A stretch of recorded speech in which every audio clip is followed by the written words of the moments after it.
Jody can't stop winning. Evan can't stop winning. CT only seems to lose when he DQs himself. Can any of these three be beaten in the first ever individual challenge season?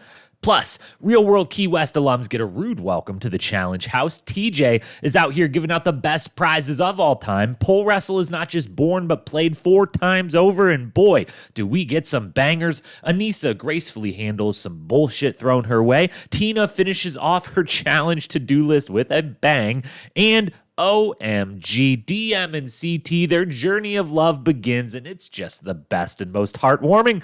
It's the Challenge Season 13, The Duel, full season rewatch and recap podcast coming up right now.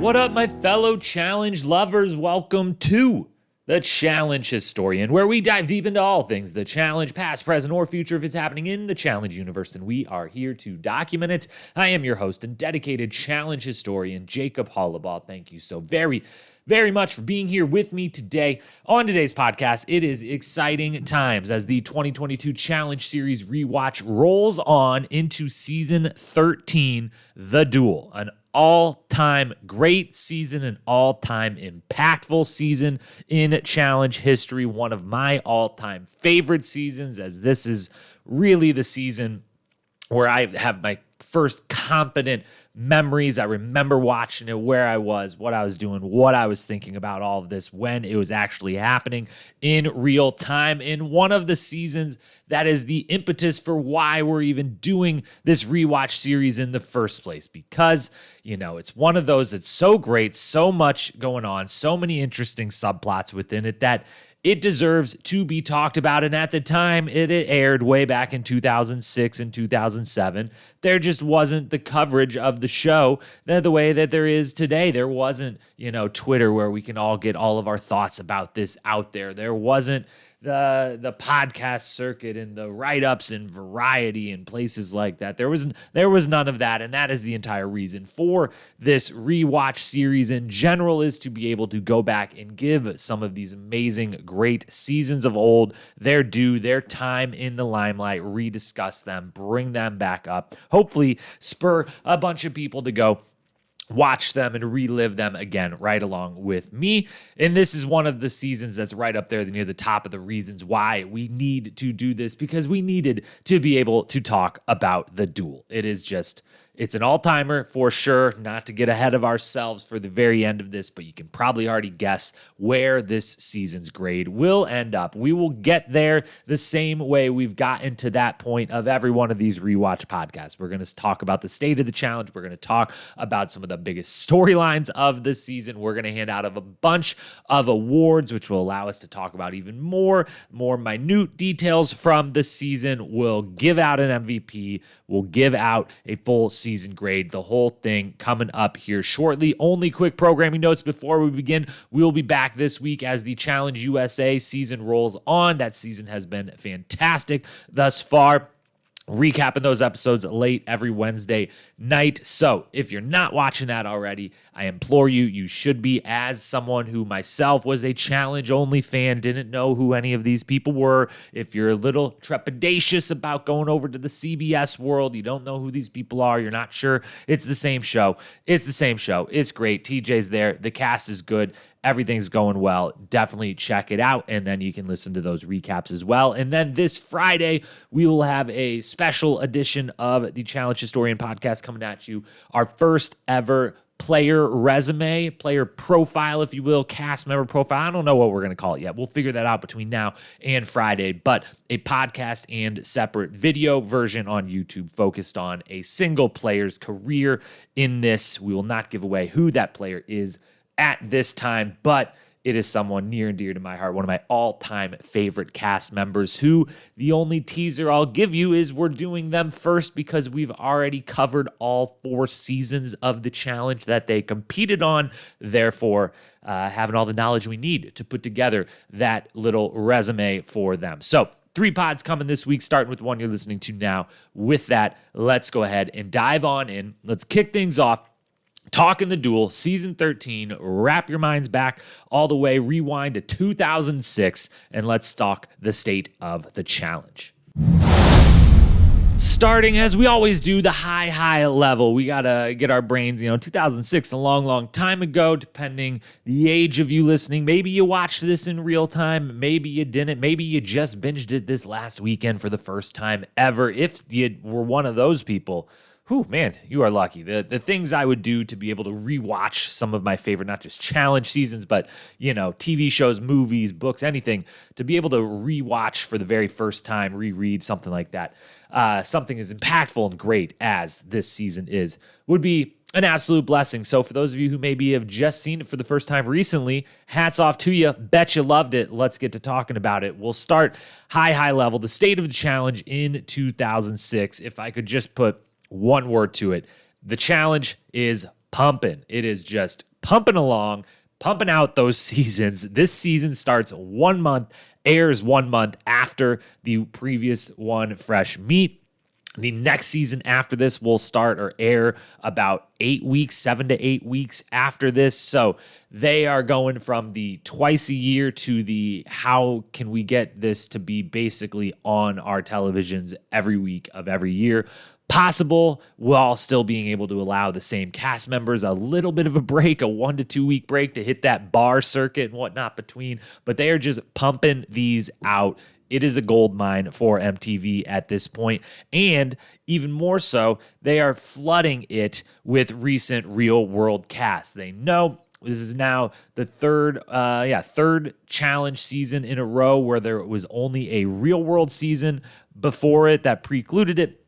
Not a Road Rules season to pull cast members from. Therefore, they have started to up the amount of real-world cast members they bring straight from the real-world house to the challenge house. This is the second season in a row that 4 of the 7 people who were just on Real World are now in the challenge house. This one being the Key West with Bananas, Paula, Tyler, and Svetlana.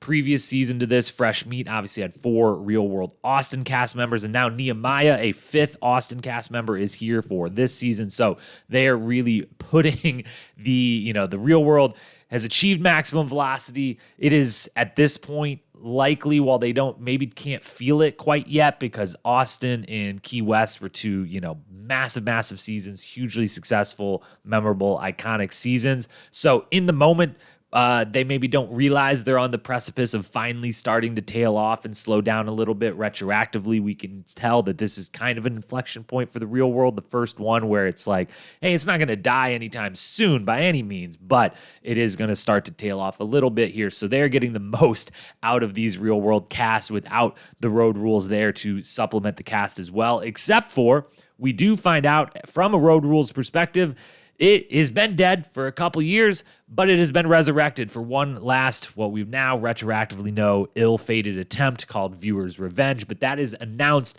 during this season, the Duel's reunion episode. The end of the reunion episode, they announced that Road Rules is coming back. We all know that it unfortunately doesn't go so well, but it will provide a couple extra cast members and a couple more opportunities for previous cast members and challenge alums to get back on the air and go compete in the Road Rules again. But overall, the challenge is just pumping along. It's a big hit. It's a moneymaker for MTV, and it's going nowhere no time soon. And in fact, they're getting as many of them out every year as possible at this point. So that's where the challenge is as a franchise. Let's talk about the basics of this season. The Duel, again, season 13. TJ Lavin here to host his 3rd season in a row. We are in Brazil. Am I going to pronounce incorrectly the actual town, city that we are in Brazil? You bet your butt I'm going to. We're in Amaco dos Buzios. That's my best guess at it. I apologize. I am not the best with pronunciations of damn near anything, let alone city and city names in other countries. But we're in Brazil, and a wonderful challenge location. We've got 16 episodes plus a reunion, 17 total. This ran from October 12th, 2006 to January 18th, 2007. Only, it should be noted, for the first time, the last couple times that the seasons, I believe it was 2 seasons ago at this point. Yeah. They actually took a break for Christmas this year. They did not air an episode on the Christmas New Year's timeline.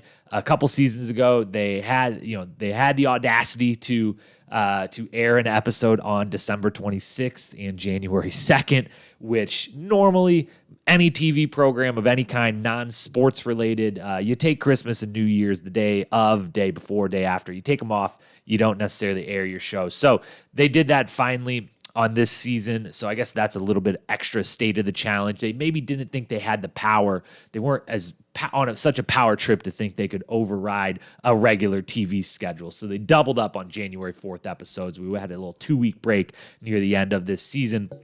But 17 total episodes and 20 total cast members, a lower number of cast members than some of the bigger seasons that have come before it. They've started to oscillate between, depending the format of the season, how many cast members they have. And that's also probably a reflection of knowing we've only got this one feeder system. Yes, we're taking 4 out of the 7 real world people, putting them straight into the challenge house, but keeping a 36-person cast with just one real-world season to pull from for new people every time was going to be a little unsustainable. So they are starting to bring it back in, rein it back in. But we got 20 people, 10 men, 10 women playing an individual game. Those 20 people are Jody from Road Rules Extreme, Svetlana from Key West, Aneesa from Chicago, Diem from Fresh Meat, Keena from Extreme, Robin from San Diego, Beth from LA, Casey from Fresh Meat, Paula from Key West, and Tina from South Pacific. On the men's side, we had Wes from Austin, Brad from San Diego, CT from Paris, Evan and Big Easy from Fresh Meat, Derek from Extreme, Nehemiah from Austin, Kenny from Fresh Meat, Tyler from Key West, and John DiVinanzio from Key West, later to be known as Johnny Bananas. Those are your 20 cast members.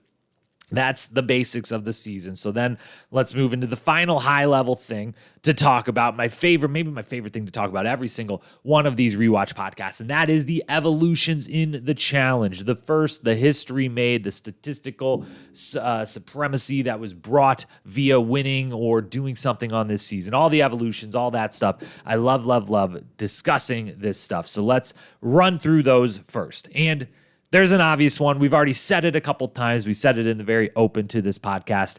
It's an individual challenge, and that had never happened before. I mean, we had just gotten used to the idea that they were going to do partners with the season before, Fresh Meat being the first partner season. Kind of not, Battle of the Seasons was partners, but was also teams. It was a little weird. But this one, first ever pure individual challenge. You're going to run by yourself at the end. One male, one female are going to win the big money at the end. Yes, they did do some team-based challenges. Yes, they did a fair amount of partner-based challenges, but make no mistakes about it. This was an individual season from start to finish the whole way through. And that was a huge change, both in the game itself as well as then in the structure of the show side of things, because it brought way more drama of a different kind and way more strategy from the game side of a different kind. Whereas, before in the two big teams, over and over we had the teams. It would over and over be, someone on the bottom of each team's totem pole, maybe some inter-team drama, but there wouldn't be a lot of strategy going on. There couldn't really be big alliances or anything because it was just these two big teams. It was a little harder to navigate. Now, from down to partners and now purely individual, the Wes Bergmans of the world could relish in the fact that now there can be some real scheming. There can be some real manipulating. There can be some real alliances. Alliances were had this season. We will talk about those during the storyline portion. The next evolution then, kind of a crazy one that I totally had forgotten, but there's prizes for the elimination winners for the first time ever. They may have given out a prize at some point previously, but never had a season where every person that wins an elimination gets a pretty legitimate prize. This season's prizes for elimination, there was a bunch of Seiko watches given out. There was a bunch of Xbox 360s given out, but if you won an elimination, you got a prize. That had not happened before. That was a big change in the game and one that did not last even possibly one season beyond this. I can't fully remember right now, but we'll cover that as we get to the next seasons. Obviously, another first in challenge history, somewhat of an evolution. Johnny Bananas gives a toast. Now, this is slightly different than the toast he would eventually become known for. He's known for a lot of things within the challenge house, but one of the staples of a challenge season with Johnny Bananas is he gives the toast at the start of the season, the first big party. This one, a slightly different. He's easing his way into it. He takes a day first to get eliminated, but then gives a full house toast post-elimination on his way out the door. So the Johnny Bananas toast is had for the first ever time. Next one, kind of an inside baseball one here, but the editing gets really obvious this season, and that becomes an evolution that is it's an unfortunate one. It's one that's going to happen just by nature of the show. There's kind of no avoiding it, but what I mean by this is that within about 2 to 3 minutes of each episode starting, we pretty much know who's going to be going into elimination at the end of it. It's telegraphed, straightforward. They only have so much time in these short episodes that, fit in a daily challenge and elimination and a little bit in between both of those things and after. And so you start to realize right away, like, oh, we kind of get a minute to 2 minutes with this person, and this person, and then they're off to the daily challenge.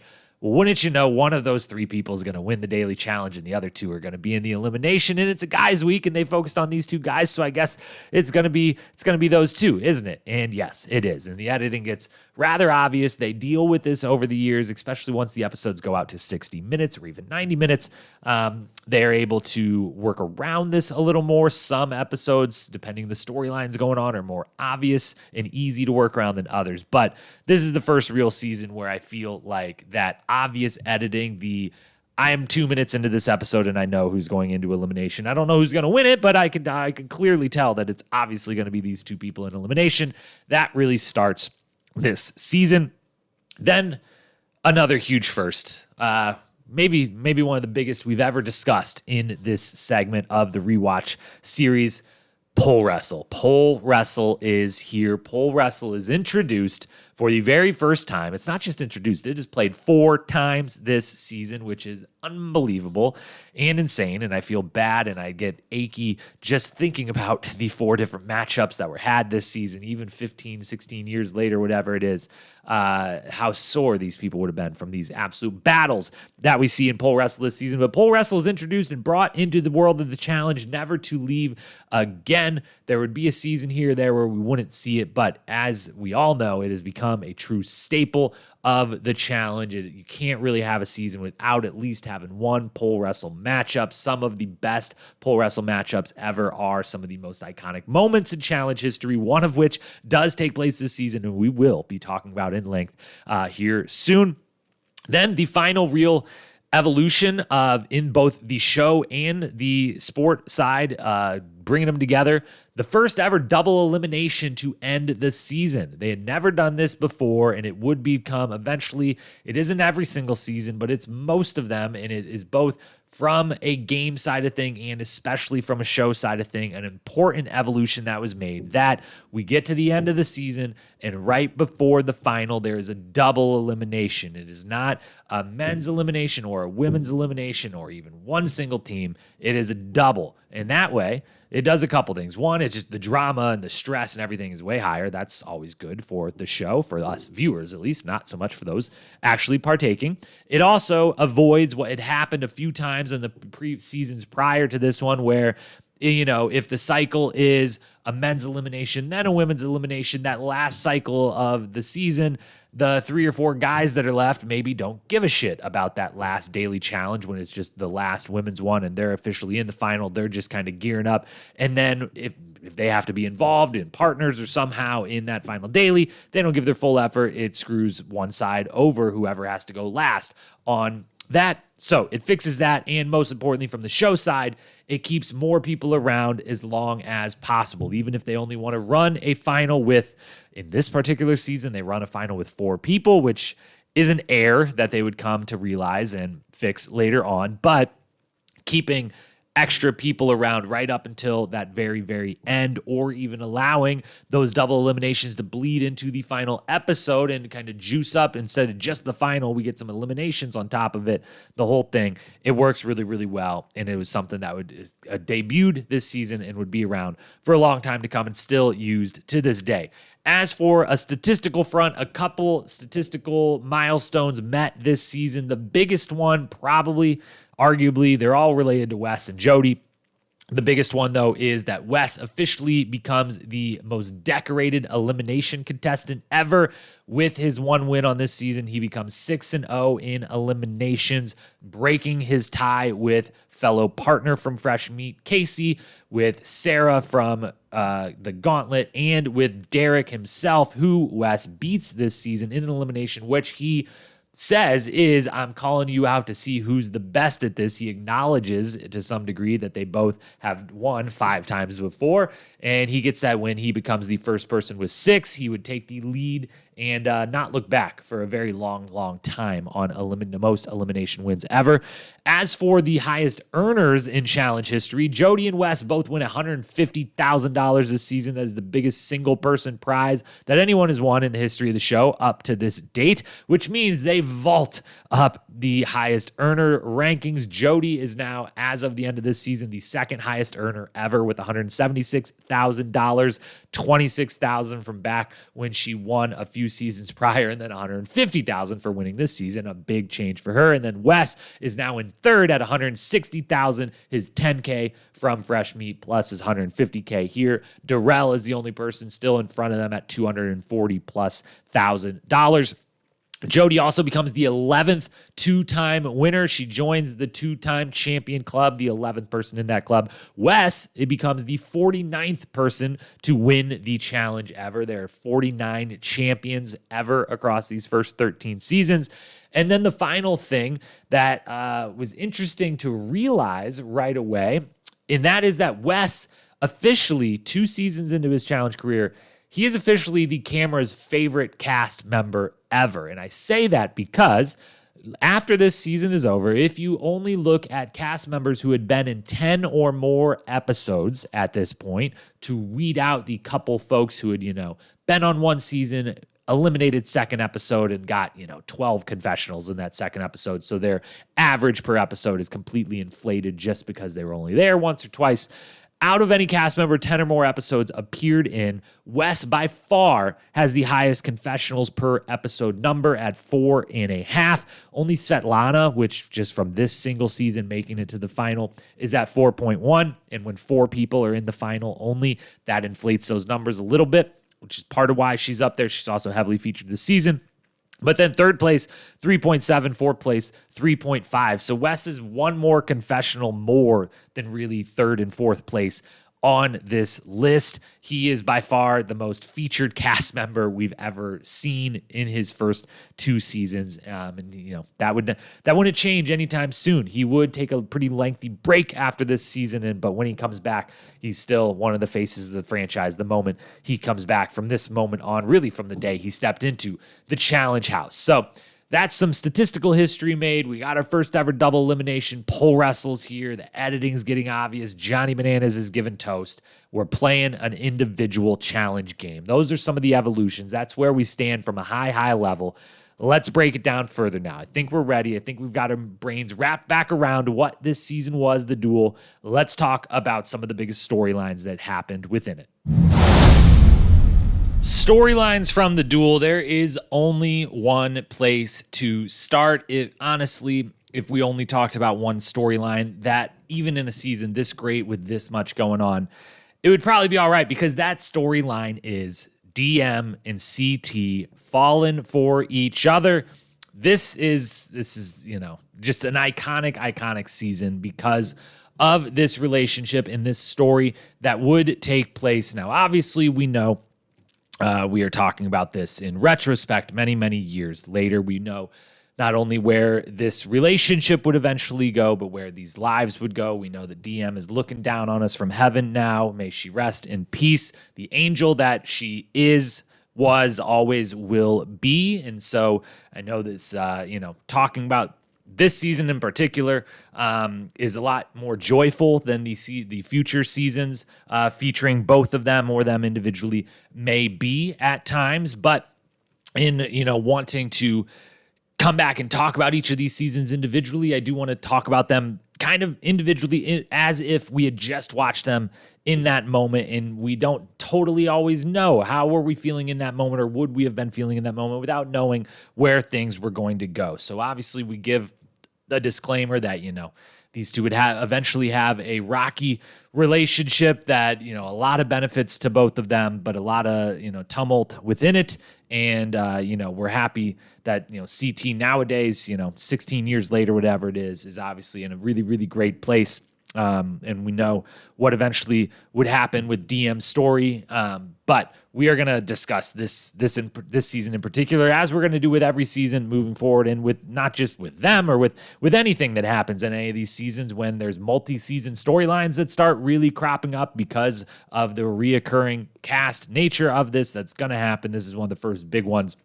We're going to talk about each of them as if, we had only seen that season, even if we are watching it way after the fact. So hopefully that's good with you. That's how we're gonna do it here. So CT and DM, there's so much to talk about with this season. I mean, it's in a season with a lot of possible storylines. This one just absolutely dominates it in a pretty unbelievable way. We'd had a few seasons before this where one single storyline completely dominates, but usually that was because not just the storyline was really good, but there also wasn't a whole lot else going on. You think back to the Gauntlet, and Sarah Grayson's run on that was, this one big dominant storyline. And there was other stuff, but it was other stuff that just kind of came and went and wasn't, these other big ones trying to compete with this massive one. So it completely sucked the oxygen out of the room, so to speak, and dominated the season.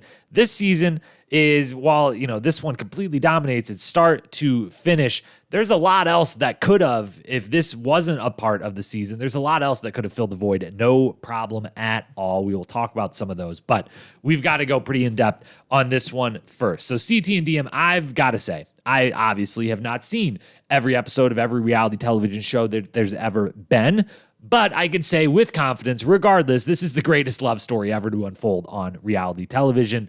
And I can't imagine it's all that close. I mean, I would love to hear, DM me at Challenge Historian, some others from shows, I might not even be aware of or whatever that might live up to this. And I say that even knowing, as I said before, knowing where their love story would go, knowing that this wasn't, wedding bells afterwards or anything like that. But this season in particular, this specific season, even knowing where it would go, this season is so special, so heartwarming to watch, and is just a really, really gripping and entertaining and heartwarming television, and a pretty incredible story of these two people coming together and being what each of the other person needs in that moment in their life.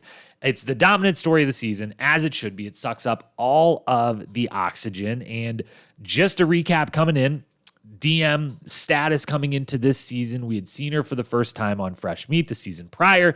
During that season, we had found out she had had a cancer diagnosis. She had fought it off, finished treatment right before coming into that season. And on the Fresh Meat reunion, we heard the great news that she was in remission, and that she thought everything was good to go. We then get into this season and find out immediately that cancer had come back. She had to do another round of treatment, this one a little more heavy and severe than the first one. She had lost her hair as a result of that, and hadn't been able to train or anything like that. She had been in the second round of her ongoing battle with this horrible, horrible disease, and she had come out the other side. She was ready to come into the house, but she, was in a mental state where she wasn't the most confident version of herself anymore, and she was looking for a way to find that and come back and compete and use the challenge the same way she had kind of used it the first time she had been around, as an escape from all of that, in a way to have some fun, compete, put her mind on something else, and kick some ass and be a lovely human being for all of us to watch on television, which she accomplished. So let's just walk down memory lane, if you will, with me. It's going to take a moment here, but to recap the entire the entire, obviously watch the season, go back and rewatch and binge it right along just as I did if you want to watch the whole thing, because it's worthwhile. And you get something between these two damn near every single episode, if not a lot. We're going to recap kind of the steps of it here for you, though, and add some opinions as we go. So this entire story starts in episode 1 of the entire season, and starts because CT also status update of him coming into the house. He comes into the house as, definitely, well, he hasn't won yet. He is still as feared as any person coming into the challenge house, as comfortable in his own skin as anyone, and comfortable in his kind of feelings of where he stood in the house. And he proves it from moment 1 of the season when they all run into the house, the famed run into the challenge house. CT takes his time. He walks. And even though he walks and everyone else runs in, somehow, some way, there is one single full-size bed in the house in its own separate room. And somehow the last one, the guy that walks all the way into the house, is the one that ends up with that bed.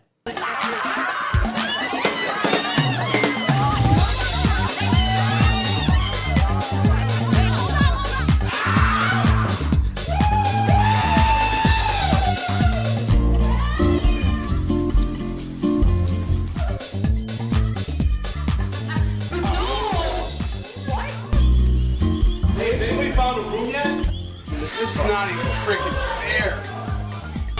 We're getting screwed! Is there another room somewhere? They want to run around like maniacs. So I'm talking about right here. There it is. All that running around for nothing. Look at that. Take your time. I got the master bedroom. So pretty. Yeah! Luckily, I found the biggest bed in the fattest part of the house with all the girls. I'm already off to a good start. Hello, ladies. Now, that would be very important because that bedroom, the only one where you could have any sort of real privacy, and it was also right next to some of the women's bunk rooms, including where Diem was, so that they could be a little closer together. Then we get into episode 2, and we get the biggest moment of the season, arguably. It will definitely be a part of our Moment of the Season award later on. But a big moment within the story of these two individually and together on this season. That is the Ring Toss Daily Challenge, where Ring Toss Daily Challenge is there's a big mud pit. You got to swim/walk through the mud pit to the other side, grab rings, bring them back to the other side, put them on your opponent's tower to knock them out once they get 5 rings on their tower. One of those style daily challenges. But hopping around, swimming around in the muddy water means that they all got to get down to their bathing suits, and means that Diem's wig has to come off. And she has been very, nervous and apprehensive about having to take the wig off on television, in front of people in general. The TV part doesn't even matter as much as the actual just doing it in front of the other cast members and whatnot. And she finds the courage to do so. There's a really heartwarming moment where all the other women realize, like, hey, this is a big deal for Diem, so what way can we possibly help her out? What if we all request swim caps from the production, which they do. It takes a while for them to round them up and get them, but they do eventually come out and provide. They figure out what the ladies are doing. All the ladies put on swim caps to kind of cover up their hair and make Diem feel a little more comfortable, which she acknowledges is, really, really sweet thing that she does. She pulls off the wig. It's a huge moment, and gets ready to start the daily challenge. CT calls her the sexy G.I. Jane. She ends up winning the daily challenge, which is just a marvelous moment. The whole thing, everyone's, cheering for it. Everyone lets Diem win. Diem they happen to get down to a final 2, and it's a battle between 2 people, and she wins it. She wins on her own merit, and everyone realizes how cool is this. I believe it's either her birthday or within a day or 2 of her birthday as well. So everything's coming up Diem on this day.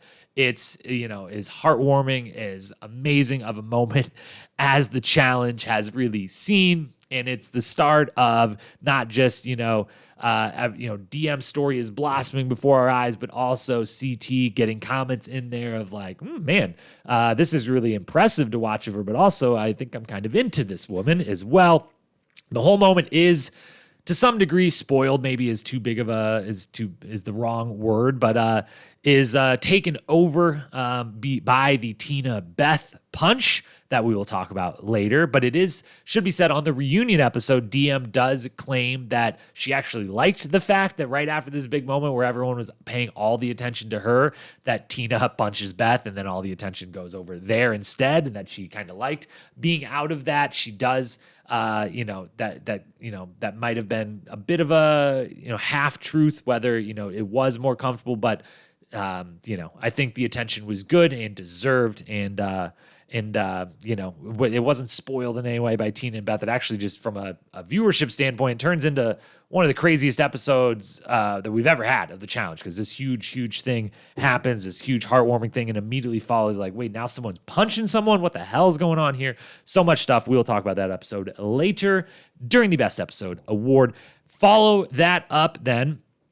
We get a couple more moments where we realize not them together, but how much them being there is affecting each of their personalities in different ways. The biggest example of this being at the end of episode 3, in the credits of episode 3, we get a scene where Jody and I believe Keena and Robin maybe and a few other of the women, CT is passed out on his bed, and they paint him up with lipstick and makeup and put bras on him and fruit on him, and they just completely take advantage of this passed out guy on his bed and, doll him up in every way possible. They're just putting stuff on him. They're messing with him, joking with him. And you would assume if you coming into the season said CT was going to be passed out one night and the women were going to put a bunch of makeup on him and bras and stuff like that, and you would assume that CT is going to get up a very, very angry man, and that is not going to go down well, and that, it's just going to be a lot of yelling involved, everything like that. And none of it. There was such a little reaction to this happening. He was in such a good mood. He couldn't have cared less about people pranking him or joking with him, that it doesn't even make the actual show itself. It barely makes the credits, and then they reference it at the reunion, and he says, yeah, that didn't matter. I was fine. I didn't care about any of that. It was just because I was in such a good mood because I was hanging out with Diem.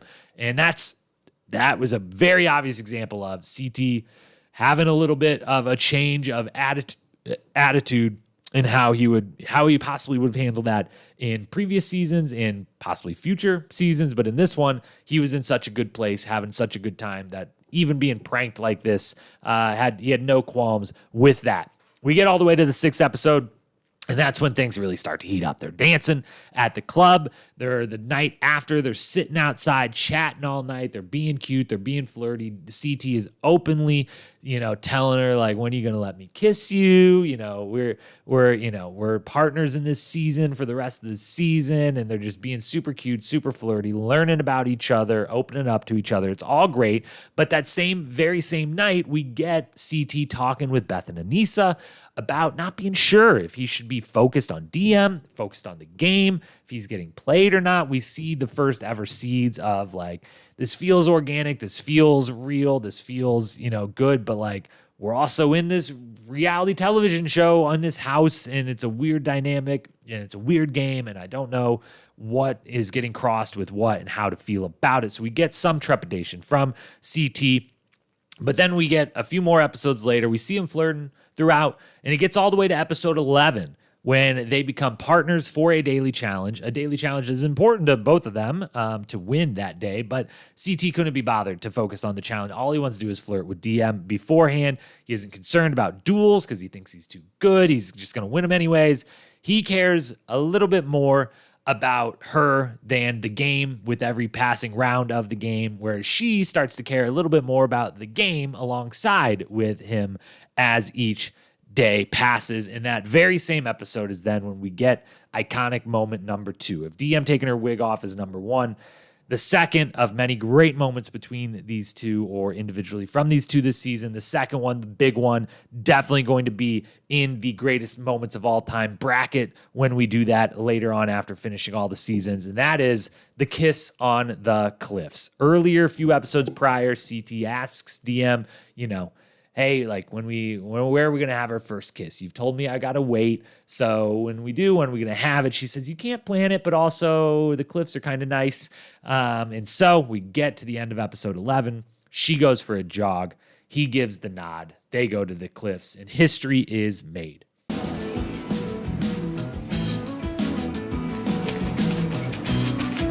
Diem goes for a jog. Sees me, I kind of give her the nod, and then I take it to a little spot that I found at the edge of a cliff. I don't know how we spotted them, but everyone in the house is sitting on the porch just staring at him, waiting for that first move. I want to cry. It's like I'm watching The Notebook. And I tell her I don't want her to hide herself from me. It's about her opening herself up to me and being comfortable around me as her. And then she takes her bandana off. And now I feel like she's not gonna hide herself from me anymore. Now, it should be stated with this, not only is it just the cutest moment ever, just idyllic first kiss. The whole cast is watching. You know, Wes lets Diem know right afterwards that someone saw it, brought everyone out. They were all watching. Everyone loved it. She freaks out in a happy, fun, giddy way about, like, I can't believe you were all watching. It's all so cute. But it also should be said she stuck to her guns in this moment, because she says early in the season, you know, I've got a 3-week rule. I'm not going to kiss any guy until I've known them or been seeing them, dating them, whatever, for 3 weeks. And if we do some math, we don't know for sure. We're not exact, but this is the 11th episode. The 11th daily challenge has passed. The 11th elimination has passed. At this point, they are still more or less daily challenges, meaning almost every day they do a challenge, and then the next day an elimination, challenge, elimination, back and forth. So this is at least the 22nd day that they're there, if not probably really the 24th, 5th, 6th day, somewhere around that mark, given they usually have some off days mixed in even at this time to do film the confessionals and whatnot. So she did wait somewhere around 3 to 4 weeks of them being there until she relented. So hats off to her for sticking to her guns, and to CT for respecting that and making the first kiss as epic of a moment as it was for them and for us viewing from home. They continue to hang out. Once the first kiss is in the books, they make out a lot after that. All the power to them. At the club in the very next episode, she, tells him how much he's impacted her life. He responds by kind of trying to talk himself down, trying to put up, not some boundaries, but some, hey, you should just be careful, know what you're getting yourself into. And then the cutest moment of the end portion of the season, after beating Evan in elimination, CT asks Diem, they're out on the deck, they're hanging out. He's avoided being eliminated, avoided going home. Asks her, hey, what if we just both win? We take that money and move to Brazil with it. It's said kind of in jest and fun, but also you in the moment can envision that there's a version of this season where they both do win, and maybe something like that could have happened. Who knows? We'll talk about the what ifs in a little bit. And then finally we get to the end of the run for the two of them. That is episode 14. It starts with CT coaching Diem in Pole Wrestle, which is a lovely little scene. She's nervous about elimination. He's talking her up. He's her confidence. He's her hype person. But she does end up in that elimination. He talks her up hypes her up on the beforehand on the patio. Lets her know everything's going to be good. She's got everything she needs to win. She says how, like, you're just my voice. I'm only listening to you. It's a wonderful little partnership they got going on. But then it comes crashing down in the I Can elimination versus Aneesa. When Diem does a real bad miscalculation and insanely bids 150 coffee bags. If you don't remember, I Can, the elimination was a betting game of sorts. There was a large contraption in the middle, cage in the middle of the arena that they would fill with, sometimes it was watermelon, sometimes it was logs. This instance, it was coffee bags up, and you bid how many you could lift up versus your opponent until one person called the other's bluff and said, I don't think you can do that. That person then had to lift whatever bags they had bid, and if they could do it, they got to stay. If they couldn't, they had to leave. They had to hold it up for 5 seconds. And the bidding of this between them gets up to 100, and then Aneesa says 101, and out of nowhere, Diem just gets a little nervous and vaults all the way from 101 to 150. And these coffee bags, which she, after the fact, says, I thought they maybe weighed up to 1 pound at most, probably less. In fact, CT, during the bidding, shouts out, like, be careful. These things probably weigh 5 to 10 pounds. I think he was a little closer to being correct. I think they probably all weighed around 5 pounds at least. And that means 150 of them. That's a heck of a lot of weight. That's Olympic weightlifter deadlift kind of weight.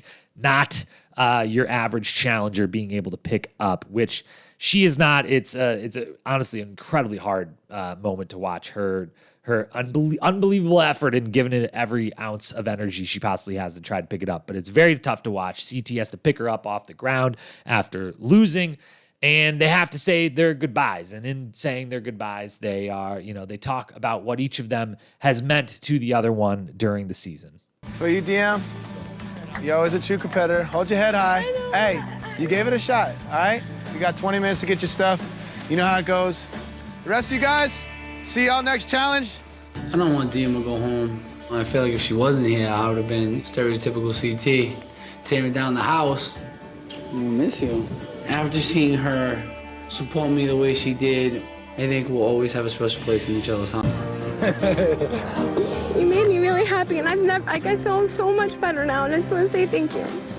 Okay. You know, if you ever need me, you can call me. I know. CT has really given me the confidence and the push that I needed to realize I don't need to be shamed or scared. I feel so happy and so lucky and so blessed. Are you kidding me? I got to do everything I ever wanted to do and finally feel okay with being me. And you can't put a price on that. So their story for this season at least ends there, more or less. We get them at the reunion. We find out at the reunion while they're not together, they haven't put any labels on things. They do talk every day. They still clearly have a connection. And it's another moment where, similar to the CT getting pranked earlier in the season, at the reunion, CT is just so nice about everything. They bring up some of his verbal fights he has, his DQs he had, and no matter what's brought up, he can't be shaken. He's clearly just so happy to be sitting next to Diem on a stage again, in that, him and Wes are really cordial to each other about the big blow up they had. He talks about his DQs as like, it's happened, whatever happened. Like, Brad, I smoked you though, Brad, but it's fine. That's what was supposed to happen. That's I deserve to get sent home. He's so nice. He's so cordial. He's so not necessarily the CT, the attitude of CT we had seen previously or would see in flashes in times after this. And it's very clearly because of who he's sitting next to on that stage. So they're just wonderful. And that, I maybe took way too long there just to recap line by line what happened between them this season, but it's worthwhile because it's such an unbelievably wonderful time. It's so they're great together. They make a lot of sense. They help each other in a lot of ways. They clearly, we see the seeds of why it would become a rocky, tumultuous relationship from this point forward. But we also see the most obvious evidence and seeds of these are two unbelievably great human beings, really good people at their core. And we see just what a true angel Diem is, was, always will be. And it's a challenge story that goes down in history as one of the greatest ever told on the challenge screen. And obviously a lot more would be told with it in future seasons to come. The final side note on this is, I've got to say, just because I feel like no one ever brings it up, and especially doing the Rewatch series this way and coming right from Fresh Meat into the Duel, I imagine it was maybe brought up a little more than in the moment, but nowadays after the fact, it's never really brought up. And that is just a quick shout out to my guy, Derek.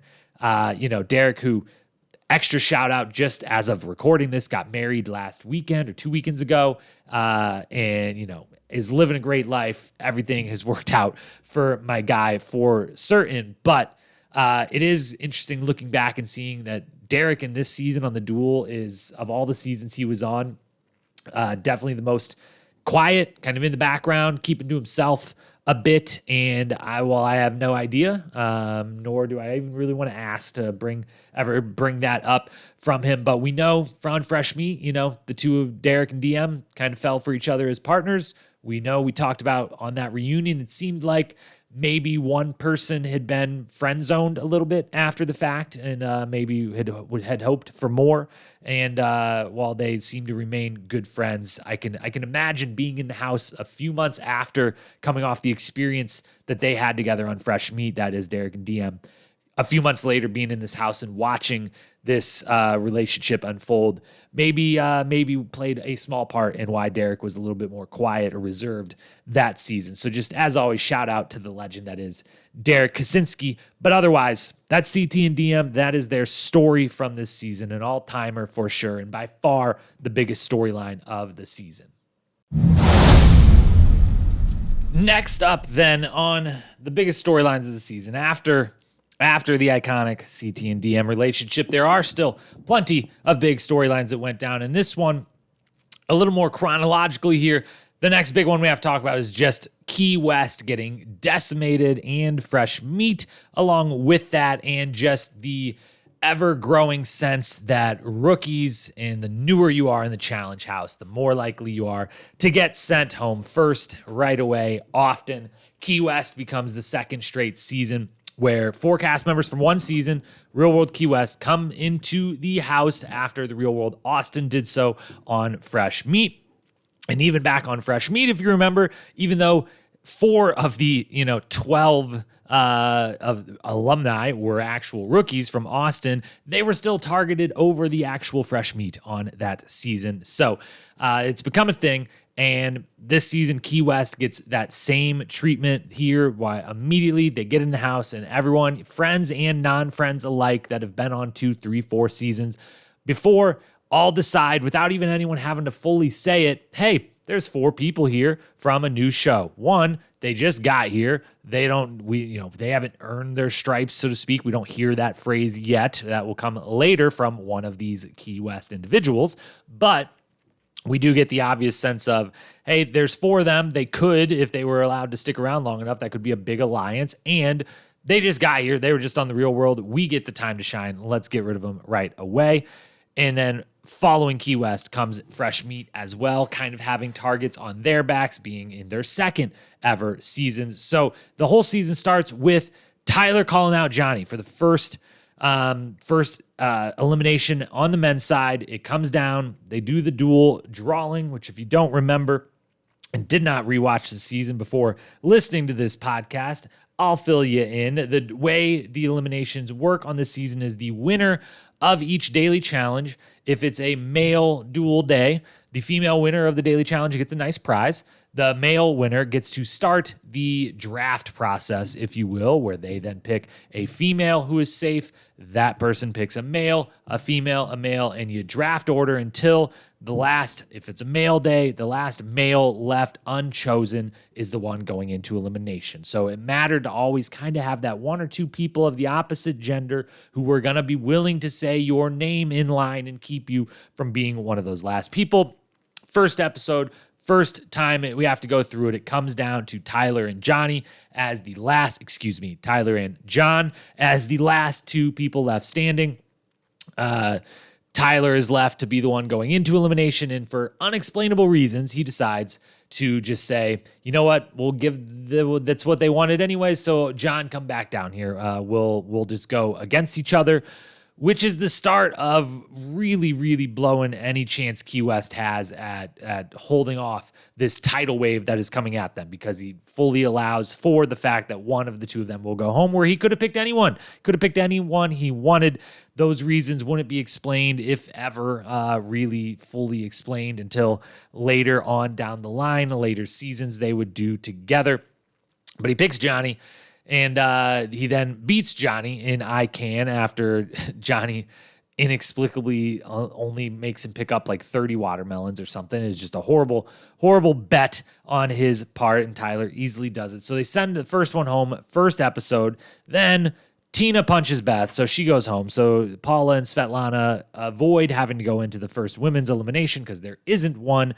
Tyler then gets sent back into the second elimination, though, and where he loses to Derek. Paula goes into the next one. She loses to Aneesa, and Paula only goes in because it's between Paula and Svetlana, and she openly tells, I believe it's easy in the moment, hey, pick pick Svetlana, save her, I'll go in, it's okay. She goes in, she loses to Aneesa. So 3 eliminations in, 3 of the 4 Key West cast members are gone. It is a complete and utter purge. Svetlana not only remains to this point, but would eventually go on to make it all the way to the end of the season, thanks to a couple clutch moves. But once basically all of Key West is gone, it becomes the Austin/Fresh Meat folks who become the new targets of the alliance that is eventually coined the Drama Mafia. Beth, one of her best contributions is great naming. She names the 4-person, 4-woman alliance of Keena, Jody, Robin, and Diem, the Drama Mafia. They mostly just want Beth gone. That is the main thing. But they are also a part of the group then that, along with a CT and a Tina for the brief moment that she's there, and a Derek and a Brad, are all on the same page of, hey, we're going to look out for each other. We've all done a few of these seasons. We all, should support each other. And we got rid of Key West. Great. Now let's get rid of Real World Austin. Then let's get rid of Fresh Meat people. And that'll lead to the very end. Most of us will be here and we'll battle it out amongst ourselves at the very end. But it is upended slightly because there is a second alliance that comes against them. Wes, Nehemiah, Beth, Aneesa, Svetlana, Casey, the 6 of them decide, we can do something about this. We've got enough people on our side. All it will take is one of us to win a daily challenge. Start the list off. We can all pick each other, save each other, throw one of them in. The problem is they can't win any daily challenges. They can't beat Jody. They can't beat Evan. They can't beat CT almost ever until late in the season when they would get a couple key wins. But for the moment, they're still getting thrown in. Nehemiah and Wes both win an elimination, stave things off on the guy's side. And then it's eventually Svetlana who turns on Beth for starting rumors and calls Beth into elimination, wins on a DQ that we'll talk about in a moment. And that kind of lets it be known at that point of the season, about halfway through, things kind of ease up. There's no longer Austin or Fresh Meat. It's kind of every person for themselves and everyone having their one kind of partner that they count on to call out their name. And the alliances fizzle out a little bit. It also then, helps that then Svetlana goes back in, takes out Keena, at which point it really truly turns into it's just who you paired with. Is that person going to call your name? Kind of have an alliance with one other pair who will call your name on the other side of the drawing, and a bunch of different people end up in eliminations at different point, the back third of the season. But it's a big storyline for half to 2/3 of the season that, holy cow, Key West comes in, decimated immediately. Austin cast, they still got a target on their back. Poor Nehemiah, gets thrown in twice, goes out. Wes finds his way through the one brutal elimination he has to go through, and then finds his way to a couple key wins in the later half of the season to escape going back into elimination multiple times over, because otherwise he definitely would have been there. And Svetlana, she just has to go in there 3 times not in a row, but 3 out of 5 in the end. So it's not like she avoids it. She just wins her way out of it. So yet again, for the second or third season now in a row, we really get, I guess it really started, as we talked about back, Battle of the Sexes 2 was when it really started with the kernel of, near the end, should we get rid of the rookies first and kind of put the alumni in the more veteran status you have, the higher you are on the totem pole if everything else is even. That grew into actual full-blown, by last season, Fresh Meat, and now this season, the Duel. Rookies, you're going home first. New cast members, you're going home first. And your only way you're sticking around is if you win in eliminations the way a Wes and Casey did on Fresh Meat, a Svetlana does here. Third major storyline then is a tougher one to talk about, a little bit of a bummer, not a little bit, a lot of bit of a bummer. It is shortened. It's pretty much contained to one single episode, but it is a major plot point of the season, along a major character on this season's arc. And we've got to talk about it because we won't be talking about it in the moments of the season, because it's certainly it is an unfortunate, memorable moment, but it is not a positive one, so we will not be talking about it later during the award segment. And that is the altercation. That's even the wrong word. The super ugly moment from Robin towards Aneesa on this season. If we still, originally we were doing we did a what age the best, worst, and were there any warts type of segment and category on these rewatch podcasts. We've since abandoned that, but if we still had that warts category, this moment in episode 10 would certainly be among it. We don't hear, it is late at night after, out at the bar drinking, they come back to the house. We don't actually hear the inciting incident itself. We are told kind of what happens, and Robin then kind of restates all the whack stuff that she said in confessional a second time to fill us in on the really ugly things that she states. But there are comments made from Robin to Aneesa that to the effect of, she's confused by Aneesa, she doesn't understand, and she makes comments about Aneesa's race and sexuality and all things about Aneesa, and it's not good. It's really bad. It's really ugly. It's really inappropriate. It's totally across the line, and it's well beyond a bad look for Robin. It's a really shitty thing to have done, a shitty thing to have said, shitty thoughts to harbor, and she puts all this. Says all of this to Aneesa, and then the cameras itself, we actually pick up with kind of after the initial, whatever it was initially said. Again, we get the confessional version of Robin and Aneesa both kind of stating this is what she said, but we don't see that moment in real time, but we do. The cameras then pick up right after it, seemingly right after that happens, as Aneesa lets Robin know how unbelievably hurtful the things she has said are, how inappropriate and disgusting the things are, how she's not proud to even be associated as a woman with Robin for the things that she has just said to her. And Aneesa, in this moment, handles this absolutely like a boss. Obviously, no person, it would be great if we lived in a world where no single person would ever have to go through any of these prejudices, this ugliness, this just horrible commentary slung at them. And, there's no right or wrong way to handle being on the brunt end, the victim end of some really ugly behavior. But Aneesa is graceful as possible, lets it be known, speaks her mind immediately and to Robin directly why the things she said were not okay, how disgusting they were, make sure that Robin knows it, that everyone else around knows what has now happened and what her opinions of it are. So just can't applaud Aneesa enough for how well she handles this, which sucks that someone has to even be so equipped to handle a situation like this well. That is just such a shitty place that someone gets put into, but hats off to her for how she is able to do that. And thankfully, while the act itself is certainly a wart on the challenge, it is certainly an extremely ugly moment, unlike some moments that would come in the future, this one, this is not quite the first, and certainly, unfortunately, would not be the last time race or sexuality or anything of that nature would come up and become, a negative moment happening between people on the show.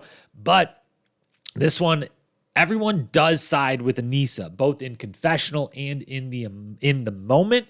I would be interested, in hearing, I'm sure she has at some point talked about this moment on different interviews she's done on Challenge Mania, other challenge podcasts, on her own, on the official challenge podcast that she has been hosting the last couple seasons. But in the moment, at least from what we see, from the edit that we see it is encouraging to see how many people in the house immediately, there's Diem and Evan, immediately go to Aneesa to, talk it out with her, give her support, let it be known that, hey, we agree with you. That was just as bad as you can feel it being right now. We all are seeing and acknowledging that too. We get Brad being absolutely disgusted, lets it be known to Jody herself, to basically everyone in the house, how unbelievable unbelievably not okay this all is, and that even as someone from Robin's cast and good friends with her, like, this is unacceptable behavior. Jody and Evan are there and they're agreeing with all of that. And so we get some real support. It seems like some in the moment, actual like support standing up for her, with her there in the moment, as well as just in the confessional booth talking about the situation they all saw to the audience. So that's good, because sadly, these couple moments like this happen again in the future. And sadly, in those moments in the future, sometimes the person on the receiving end of this horrible stuff is not supported in the moment in confessional by production in any sort of way.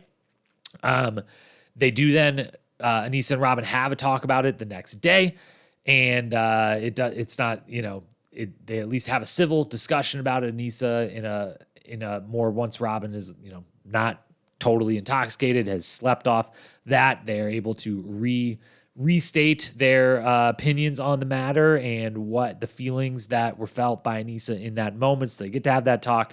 And the only part that's from a, how could they have handled it better from production or the other cast members involved? I don't know that it's a situation where you say this person has to go home because they said some horrible stuff.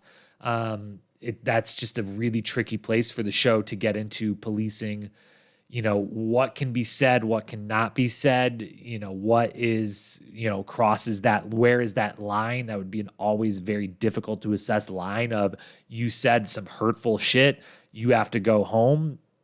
There's a lot of hurtful shit said in this. What is across the line? What's not? Where's the line? It's be very difficult, very slippery slope. So I don't know that, kicking her out or anything, but the thing that the rest of the cast could have done that they end up not doing is they could have made sure that Robin went into the next elimination. And instead, Brad does call Robin's name in a moment where he could have picked Aneesa versus Robin. He picks Robin, saves her, and then Aneesa ends up being the one going into elimination the next day. She calls out Robin. She beats Robin, which is a great moment to see happen. They hug it out after the elimination win. And Aneesa, says, I will forgive you on my own time at some day, but I'm praying for you to get the education that you need and not have something like this happen again, and to get those thoughts and ideas and feelings out of your head for good. And so the right outcome eventually happens, that Aneesa gets a moment of triumph and Robin goes home after this. But the fact that Aneesa ends up being in the elimination at all is a tough one that, I'm sure many of the cast members would say, maybe retroactively, hey, we probably could have done her a solid that day and maybe kept her out and just been like, you've already faced an elimination of sorts today. You've already faced hardship and obstacles in this challenge house. Why don't we give you a day off from the elimination? But overall, hats off to Aneesa for handling it the way they do. Applause to the rest of the cast members that seem to, at least again, from what we can see, which is not the whole story. It may not be true. It may be completely even more so than we think. I don't totally know, but from what we see, seem to be a supportive environment after this happens of like, hey, we all recognize this was wrong. We need to give Aneesa our support. We need to also speak out openly. Aneesa cannot be the only one saying why all this was disgusting and horrible and inappropriate and wrong. We need to say it too. So glad that we got some of that. It is a huge moment in the season. It kind of lasts only for the one episode because it happens, and then by the end of the episode, Robin is going home. But Aneesa is certainly a major player throughout the season. This is one of many parts of her story throughout this season. And is one that we had to talk about in the storyline segment because it is a very memorable and very high impact moment of the season at large. Final storyline to talk about then is a bit of an odd one, but we're going to talk some what ifs. One of my favorite things to talk about with the challenge, with sports, I love talking about it, with movies and TV and like careers of actors and actresses and directors and whatnot. Pretty much one of my favorite things to talk about in life in general is what ifs. What if this particular thing that could have went a different way did? What would be the domino effects of that? What would be all the hypothetical outcomes? How would our world, the world of the challenge or at large, have changed because of it? That's really, really fun to do. And with the challenge, there's a lot of big what ifs in the history of the challenge, and a lot of them start right here. This season has more what ifs maybe than any season before it, certainly, and maybe even since it as well, because of given the cast that we had this season and some of the things that happened. So for our final storyline, we're going to talk about some of the what ifs of this season, what could have been, what could have changed, how history would have been altered if something, just small things would have went a little different on this season, before we then get to all of our awards, where we'll be able to talk about some many more facets of the season. So let's talk. We've got 5 of them, 5 big what ifs from this season. The first one, maybe the most inexplicable one. What if Tyler doesn't call out Johnny? What if he doesn't call out his fellow cast member, his friend, and just says someone else's name? He goes for Nehemiah or Wes or just anyone that's not Johnny in that first elimination. 2 questions that come with this. If he doesn't call out Johnny, which would seem like most of the time that wouldn't have happened, does Tyler still win? And that means then possibly stave off Key West doom, because if he would have gone against someone not Key West and won, they keep 4 people there. The other side's numbers drop by 1. Maybe that slows things down, staves things off. Does anything change with Banana's season then, or does he just go home the next time? Does he just end up in the second one, go home then, and we still have the same start to his, illustrious career of going home early? Or does suddenly that, if Tyler wins the first one and maybe they throw Tyler in a second time and he, wins again or loses, but Bananas ends up there by the 3rd, 4th episode, maybe he finds a foothold and, things are just a lot different. Who knows? But Tyler calling out Johnny was such a pivotal sliding doors moment for this particular season of how the Key West cast got decimated, but also possibly we're talking about Tyler, a 2-time champion himself, and Johnny, an eventual 7-time champion, the GOAT of the challenge. Yes, I said it. We can debate it later. It's not for today's podcast, but it could change a whole lot of things. So that was a big inflection moment that happens this season. Second one, Beth DQs this season. What if she doesn't DQ? She DQs the first of 2 pivotal DQs in the same game. Push Me. You start on opposite sides of a big log that is turning on a center point. You're both pushing it in the same direction. You're trying to push it, 90 degrees around to where you can get and unclip the carabiner with a flag on it without ripping the flag out of the ground. Both Beth and eventually CT ripped the flag, therefore getting DQ'd in eliminations they otherwise would have won. Beth's versus Svetlana. She moves Svetlana very easily. She gets to the flag easily, and then she rips it and gets DQ'd. But she easily has the power and obviously could have, in retrospect, just stood, braced herself, and took her time taking that thing off, not ripped it, and won. And if she would have done that, Svetlana goes home, 1, which removes one of our 2 finalists from the game. And then 2, does anyone beat Beth until the final? Does Beth make a final, an individual final? Because all of these, 2 of the 3, and really 3 of the 4 possible eliminations to be played this season very much were strength and size based. That was what mattered as much as anything. The only one not being that was a sender, where you had to climb up a rope, get your puzzle pieces, come down to a tangram puzzle. But Push Me, Pole Wrestle, and Even I Can really came down to size and strength. Beth had that over everyone in the house, and was definitely looked at as someone that, if she doesn't DQ this one, any elimination you throw her into might look a lot like this one did, of her just dominating and just being bigger and stronger than all the other women. So does Beth make a final, and how does that change how we feel about her historically? Who knows? Huge what if to ask, though. Third big what if to ask then, and this one is just purely the hypothetical, possible, amazing elimination that we could have gotten that we didn't. But Evan and CT face off in an elimination this season, and they are by far, with respect to Wes and with respect to Derek and Brad and everyone else who's there, Evan and CT are in a class of their own on this season on the male side of things.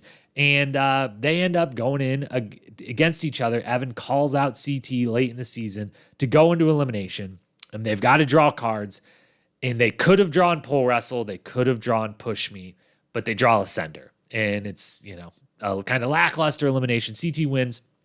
Still cool the fact that these 2 giants go against each other in there. But if he draws Pole Wrestle or Push Me, do we have an all-time great elimination on our hands? Like, would Evan have won? Also, as I have to say, as dominant as CT looked at Push Me when he eventually had to do it, Evan's a big, strong guy. I think Evan might have won that. And also with Pole Wrestle, I don't know what would have happened, but the barbaric nature of Wes versus Derek this season, amplified by the guys being 50 to 75% bigger dudes than Evan and CT. If they would have drawn Pole Wrestle, just, oh my goodness, what would they both have made it out of there alive? Who knows? But the fact they drew Ascender versus Pole Wrestler Push Me, we really missed out on what could have been an iconic elimination. Fourth what if then, and this is the big one. This is the one that is not just this season, but in the history of the challenge, really, really matters to think about. What if CT doesn't DQ?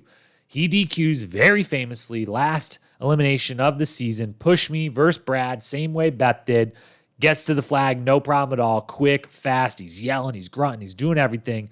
Gets to the flag, rips off the flag on accident, and he has to go home. And there's the huge fight afterwards, all that stuff. But what if he doesn't? What if he just unclips the flag?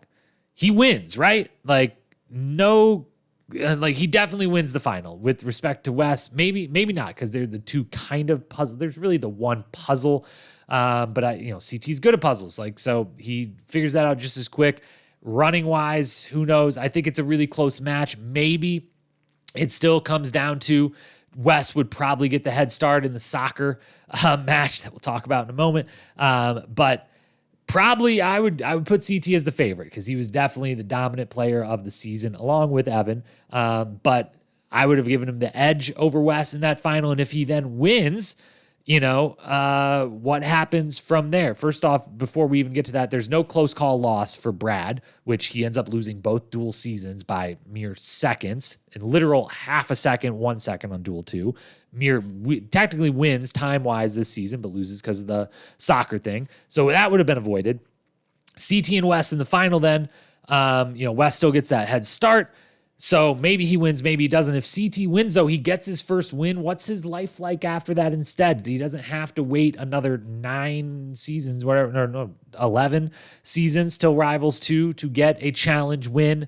He takes that money home. Maybe he buys the place in Brazil for him and Diem. Who knows? But his challenge career changes in a dramatic fashion. Maybe he's way more content than on future seasons, and he doesn't, push Aneesa too hard in a future final and, wins that one. Who knows? But he gets off a win earlier in his challenge career. And then Wes possibly not winning. What's that like for him? Because he takes a huge break after this season of the show because he's got the money he needs to marry Johanna, buy a house together, that event, start his businesses. That eventually, we know where that would go and where he would eventually get to with that. But he doesn't come back on the show for 4 or 5 seasons. Does that instead, is he back right away again the very next season?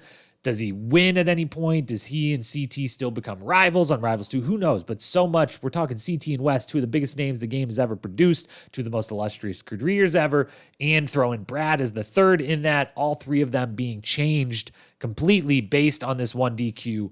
It is a massive what if to think about. For my money, I think if CT doesn't DQ, he wins.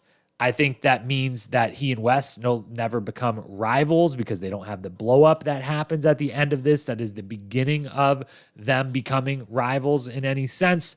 And you get Brad still not a ton changing with Brad, other than Brad is one of if not the most impactful player in the history of the challenge, given that how many of these what if moments and consequential moments in challenge history he has directly been a part of, this one being one of the biggest of that. But so many things. And then the fifth and final what if soccer is just not involved in the final challenge? What if a penalty shootout isn't what determines a 2-minute head start in the final? If that is not the case, then Brad wins the final. It is said definitively, we kind of get the idea during the final episode, but then it is said definitively at the reunion that Brad was faster than Wes. His total time was faster, but not by 2 full minutes, which is what the head start that Wes gets from winning the penalty shootout. Wes famously had played soccer at a high level, somewhat high school, if not even collegiate level. Brad had basically never kicked a soccer ball before. Totally unfair way to start a one-on-one final race. But if Brad wins, changes his challenge career in a big, big way for certain. And as we said before, totally would change possibly Wes not winning this one, what happens in the immediate future with him. So many sliding doors moments on this season. That was definitely a major storyline throughout as we kept having these pivotal moments that very much felt like it could have been this way. A decision was made here, a DQ happened here that could have totally changed not just this single season, this single game, but the entire lives of a lot of these most famous challenge competitors and the challenge games and seasons that would come after this. Time to hand out some trophies. We got awards coming at you now. All the great awards. We do all the same ones. Pretty much every one of these seasons. Best daily challenge, elimination, quote, moment, MVP, athletic performance, everything you could think of. We're handing out the awards, and we're kicking it off as we do with the sport side of things. We're starting with the daily challenge. And because we haven't really mentioned the daily challenges yet, before I hand out the specific award for the best one of the season, some general comments on the daily challenges this season in particular. Absolute great mix of individual, partners, and team into individual daily challenges. I loved it. The first individual-based season, they really nailed, and one of the few things, a lot of great elements of the challenge over the years, it took them a time or two of trying it till they really got it down to where the best case version of something. This is one they got right out of the gate. We had pure individual challenges. We had a good amount of partner challenges where you could pick your partner at any given time for that particular challenge. And then we had a few of them.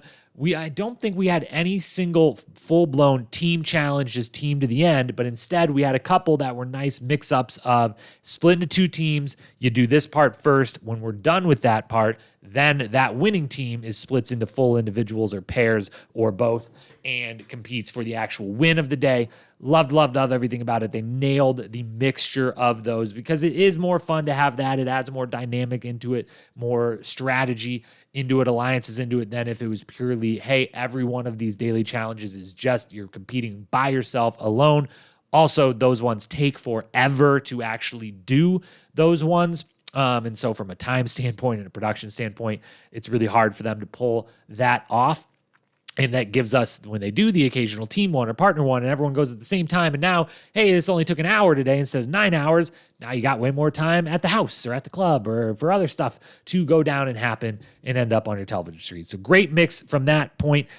Other comment to make about the daily challenges, they are almost entirely physical this season. There are no puzzles in sight anywhere in the daily challenges this season. There's only one really silly one, which is an eating contest that is half eating followed by some running on the beach. So had a physical element to it as well. So this season for sure, they clearly set the direction of this is where we want the daily challenges to go. For my money, there needs to be some puzzles involved. The literal zero puzzles involved was a little jarring to see, but they could tell, the physicality had been ramping up the last few seasons and more so in the eliminations than in the dailies. Now the dailies were catching up in a big way and maybe overcorrected a little too far, but amazing group of daily challenges in general, possibly the best group of daily challenges we've had to date. 5 of them end up getting nominated for the best of the season. Let's talk about them all quickly here. First nominee is the only one we have discussed so far. That is Ring Toss Episode 2, the one where Diem removes her wig and then wins. And on the back end of it, Tina punches Beth. That's as memorable as a daily challenge gets. And it also happened to just be a good, constructed and competitive daily challenge as well. Second nominee then, episode 4. We're going in chronological order here. Roller Derby. They brought back Roller Derby, an incredible callback to season 2 when they did the outdoor version of Roller Derby with a full-blown audience. Bring back live audiences, please and thank you. But this one, indoors, Roller Derby is they have to do 10 laps around a track on skates. A full physicality. You can do anything you want. If you are knocked off of the track for any length of time, you are eliminated. Do whatever you want. It's wrestling on roller skates, doing a 10-lap race. It's incredible. It's brutal. It is hard to watch at times because of how brutal and dangerous it is. They are all warriors about it. The guys especially absolutely go at it. The women, a little more congenial about, they go at it. There's some tackles. There's some brutal behavior, but there's also a couple times where like, hey, what if we just take 5 laps and who can skate faster and we don't knock each other over for a minute here and catch our breath? So they go a little back and forth. The guys, it's full bore the whole time. It is like, who could be the last one standing? They can then just do their 10 laps versus any sort of alliances really happening. And all of it is because they very smartly announced the best prize ever in the history of prizes on the daily challenges and challenge history, before, after, in the moment, ever. A BMW motorcycle, which all the guys are vying for. So where the guys, maybe it's a women's day, they're taking it easy. No. They're fighting to get that motorcycle. We get down to a final heat between Brad and CT. That is amazing, wonderful. So roller derby, an incredible daily challenge. Third nominee, then pushover, episode 5. This is where they are on the plank, out hanging off of a boat. They have to do one-on-one King of the Raft-esque matchups, knock your opponent off the plank in advance to the next round. Single elimination tournament. Derek, incredible run to win this one. We'll talk about it in a moment. Beth, same thing, proves her strength advantage, proves her kind of status in the house as everyone being a little bit scared to go up against her in the eliminations they had seen thus far. A great daily challenge. Fourth nominee, Dine and Dash. We referenced this one before. This is the eating contest. Not just any eating contest, though. This one is who can gain the most weight in 20 minutes contest, which is a hilarious conceit for a daily challenge. They split them into 2 teams. They give them a full buffet of good food. The food has been sitting out a little bit. There's some flies and stuff on it, but it's all regular good food. There's a bunch of meats, there's vegetables, there's fruits, there's desserts, there's soups, there's anything you want. And they weigh everyone in immediately before. Your team's total weight's added up. They eat for 20 minutes as much as they can. Their team is then weighed again after. Whichever team gains the most weight advances to the next part of the daily challenge, which is then that they immediately have to then go run wind sprints on the beach. And the individual winner of that becomes the individual winners of the day, which running wind sprints on the beach is already difficult and hard enough, not to mention immediately after literally eating as much food as you physically can muster in 20 minutes. It's hilarious. There's this unbelievable moment between Evan and CT. They're just messing around, like food fighting during it, stuffing food in each other's mouths. They end up winning their team anyways, so the team can't even get mad at them for kind of messing around. The whole thing's wonderful. CT DQs, a flag-based DQ at the end of it, which is some foreshadowing. It's a great daily challenge. Fifth and final nominee then, Sunken Treasure, episode 13. This one, they're in a pool. There's a pool set up. They all come to the top of the pool. The pool's, 10 to 15 feet deep. And in the middle of the circular pool, 5 feet down or so, there is an oxygen bubble where in partners, you jump in the pool, you swim down, you go in the oxygen bubble, and then one partner has to swim down to one side of the pool where there's an anchor with numbers on it. They have to get those numbers, bring them back up to their partner, who then takes those numbers and swims to the other side of the pool and unlocks a chest, which releases a soccer ball buoy to the top and ends their time, and they are done. And it sounds easy in conceit. You swim here, you memorize the numbers, you tell your partner they swim there, they unlock the thing, good, you're done. But it's very deep down, and it's very claustrophobic because to get your air, you cannot come up above water. You can only go in the little oxygen chamber. And it proves to be incredibly, incredibly hard. Only one team of the 4 can do it, which is Wes and Svetlana. Even Wes, as the big-time swimmer that he is, admits how incredibly hard it is, and the holding your breath and the pressure being that low. It's all very, very difficult. It's really great to watch, though. The camera work is exceptional. For the first time, they'd done a few underwater stuff before this, but it had always been in the sea, and the camera work was okay. But this one being in the pool, both the cameras they could set up were really, really good. We got a full picture. We were watching from down below the water at all times, and the cast itself could watch from up above, which was really cool. And it was the final 8 people, so winning at this point really, really matters. This is where eventually Evan and CT end up in elimination versus each other. Wes saves himself, as does Svetlana. So great daily challenge. Those 5, all exceptional, of a season full of wonderful ones, but the award has to go to Ring Toss. DM removing the wig, winning, Tina punching Beth, the whole thing. It's a good daily challenge, all kinds of drama moments. Everything happens around it. It's got to be the winner, hands down. As to the second of the sporting events, the elimination, the best elimination of the season, another group where we got some really memorable, great eliminations this season, although the actual winner is pretty easy to pick. Some comments on the elimination in general before we get to the nominees. There's only 4 possible elimination rounds this season, 3 of which are awesome. I Can is the one that is maybe not so awesome. We referenced what that is before, the bidding to lift up the weight one time. I don't love an elimination where only one person gets to ultimately do the thing, as many of them in the moment lament that it's not that fun. It's not a great way to get eliminated, but the other 3 are all great. Ascender is a great puzzle with a little climb based in it. Pole Wrestle, obviously amazing, and Push Me turned out to be amazing as well. The invention of Pole Wrestle, really vaults in the fact we get it 4 times here. Really vaults the eliminations as a whole this season into one, the best we've maybe ever seen. And it's really nice that even though there's only the 4 possible ones, we get a really well balanced. They're drawing them every time, but it turns out that in their drawing, we get, 4 rounds of Pole Wrestle. We get 3 rounds of Push Me, 3 of Ascender, 3 or 4 of I Can. So it's very balanced. It doesn't end up just being one over and over and over again. Although it wasn't actually in the end the same elimination over and over again, back on the gauntlet where we had the wheel, it was captain's choice, captain's choice, captain's choice, captain's choice. And it seemed very odd that on a wheel with like 7 or 8 options, it every time landed on captain's choice, like 6 out of 8 times in a row or something crazy like that. But this one, we get a much more balanced.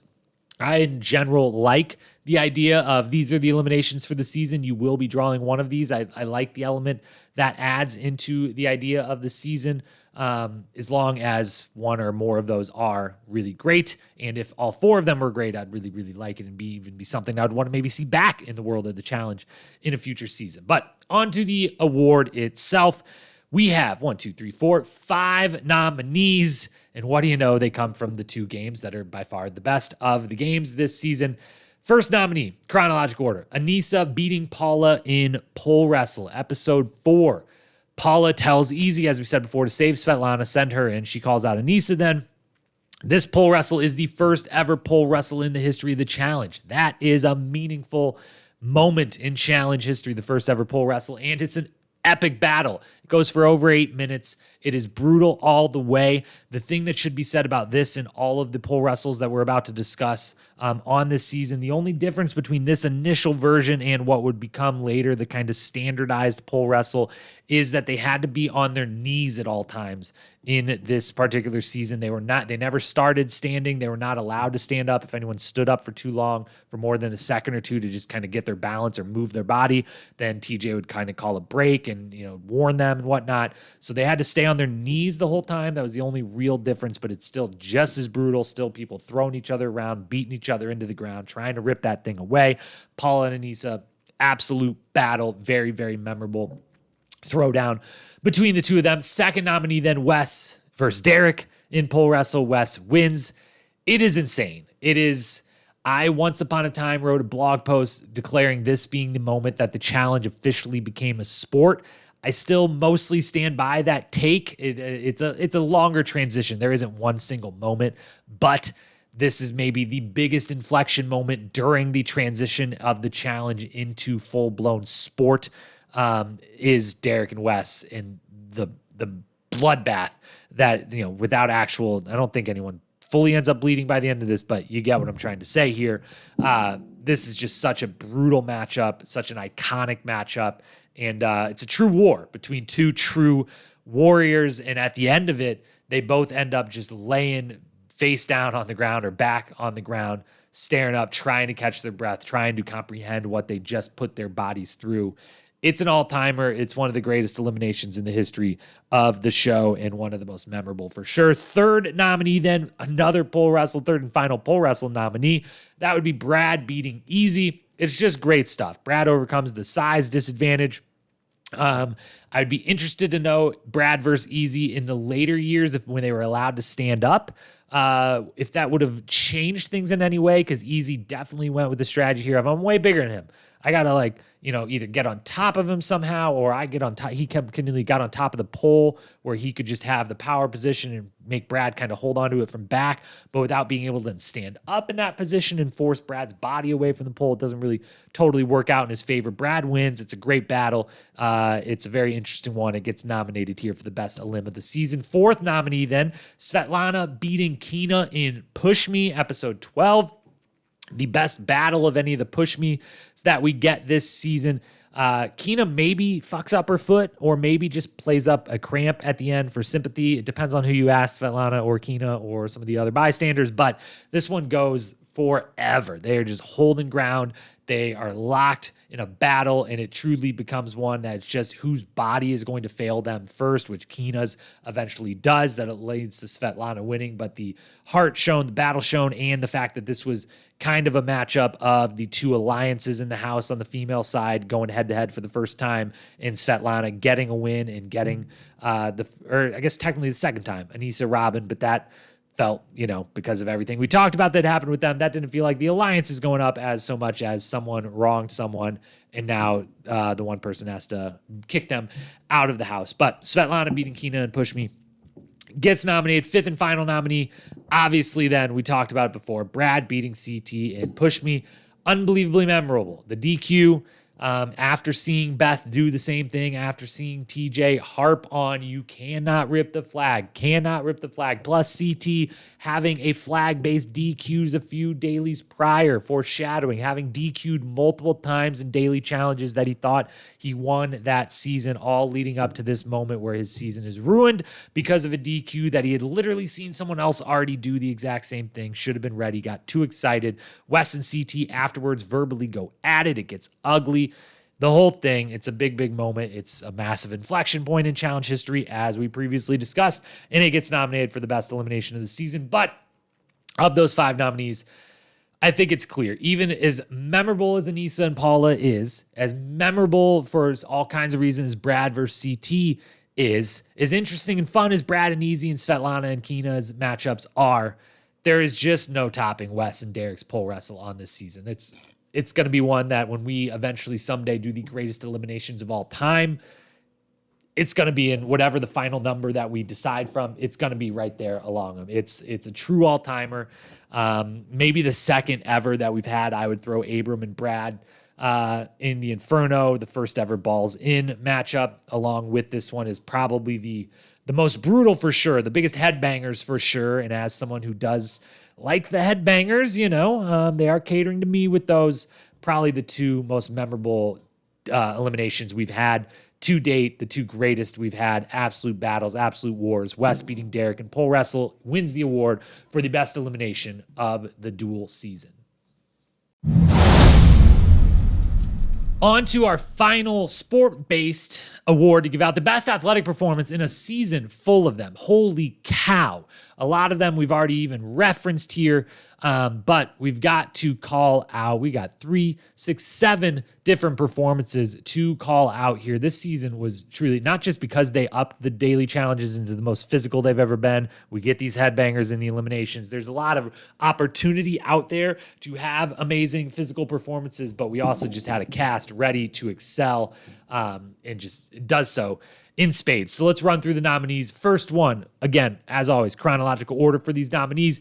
Big Easy in Pass With Care. Pass With Care was a daily challenge where 2 partners had to, from different platforms or opposite platforms, had to go across this wooden plank bridge and get to the other side, passing each other in the middle. The very first run, you had to do it staying on your feet at all times, and 0 people got to the other side. Not 0 teams, 0 people, 0 individuals. No one could do it standing upright. So then they have to redo the entire challenge and say, okay, you're allowed to crawl, you're allowed to put your hands down, your butts down, whatever you want to do to get across this thing.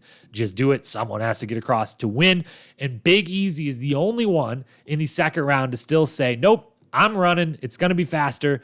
I'm not crawling across this thing. He runs across the planks. He gets about 2/3 of the way across before he then does stumble, and he falls, but he falls onto the planks, crawls up onto the board, and is the fastest by far across this thing. It's a sight to watch, and it's a memorable performance when no one else could do the thing. Everyone got 2 chances at it. No one could do it except for Big Easy. At least no one could do it walking/running. It's incredible. The balance, the twinkle toes moniker that he eventually has in his challenge career definitely starts with this one. Second nominee, Brad in roller derby. We referenced roller derby before. Brad beats CT in the final round, wins himself that BMW motorcycle, well-deserved. And it's a head-to-head victory versus CT, who also really wanted that motorcycle, and a head-to-head physical wrestle on roller skates. Brad versus CT. Brad came out on top. Some really good strategy from him.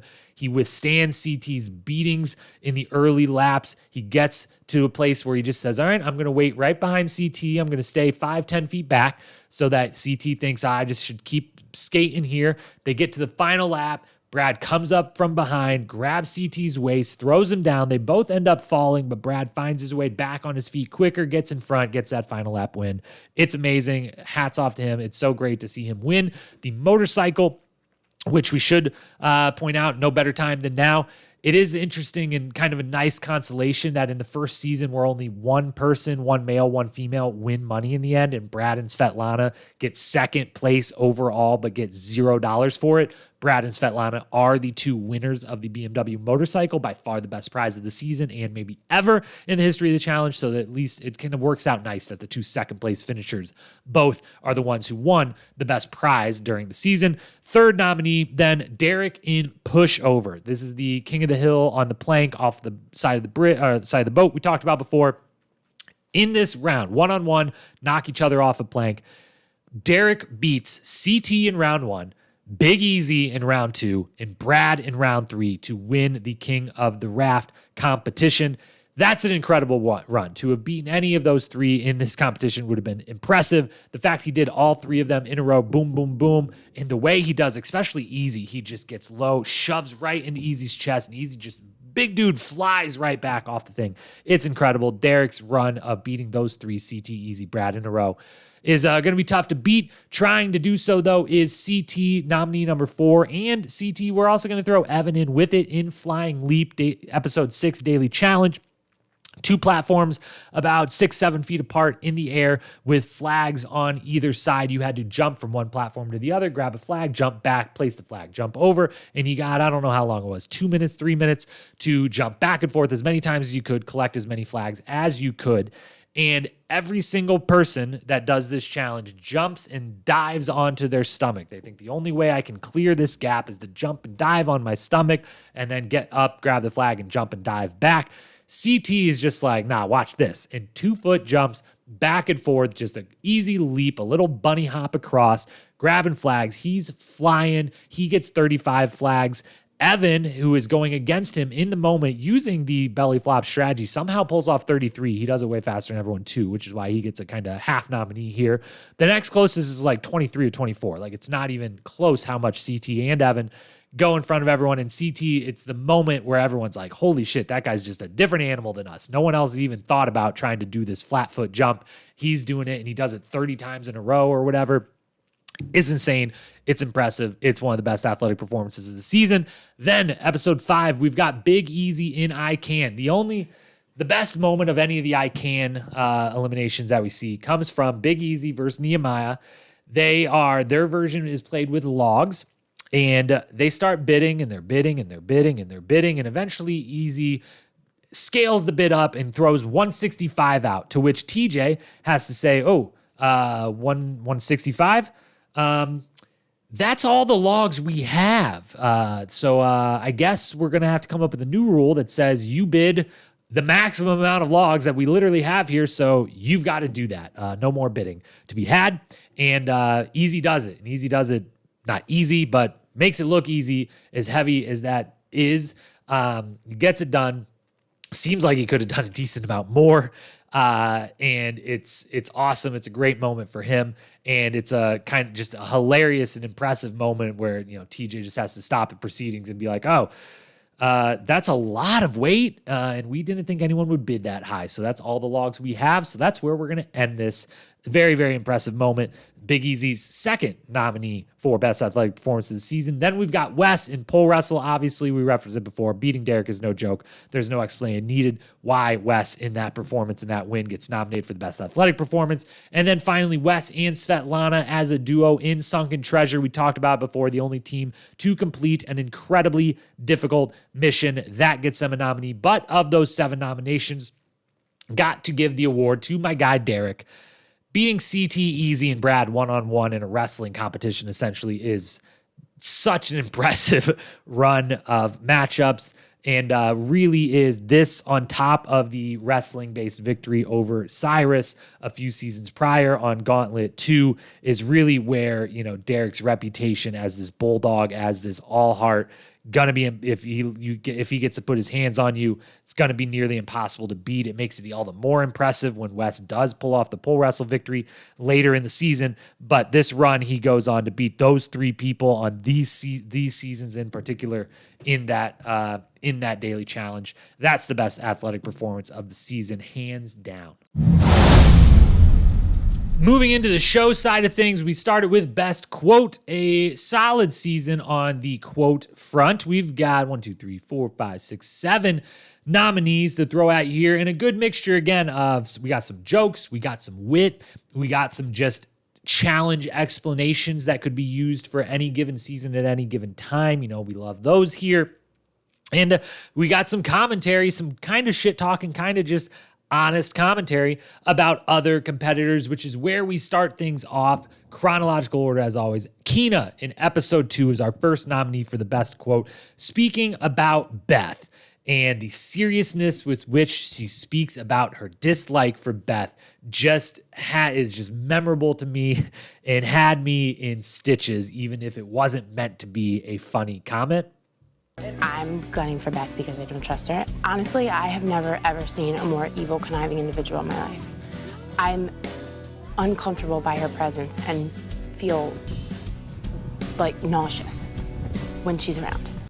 That really just does sum up how this season, prior seasons with Beth, how a lot of the other cast felt about having her around. So that gets nominated. Second nominee then is Evan in the 7th episode. He has become full-blown paranoid.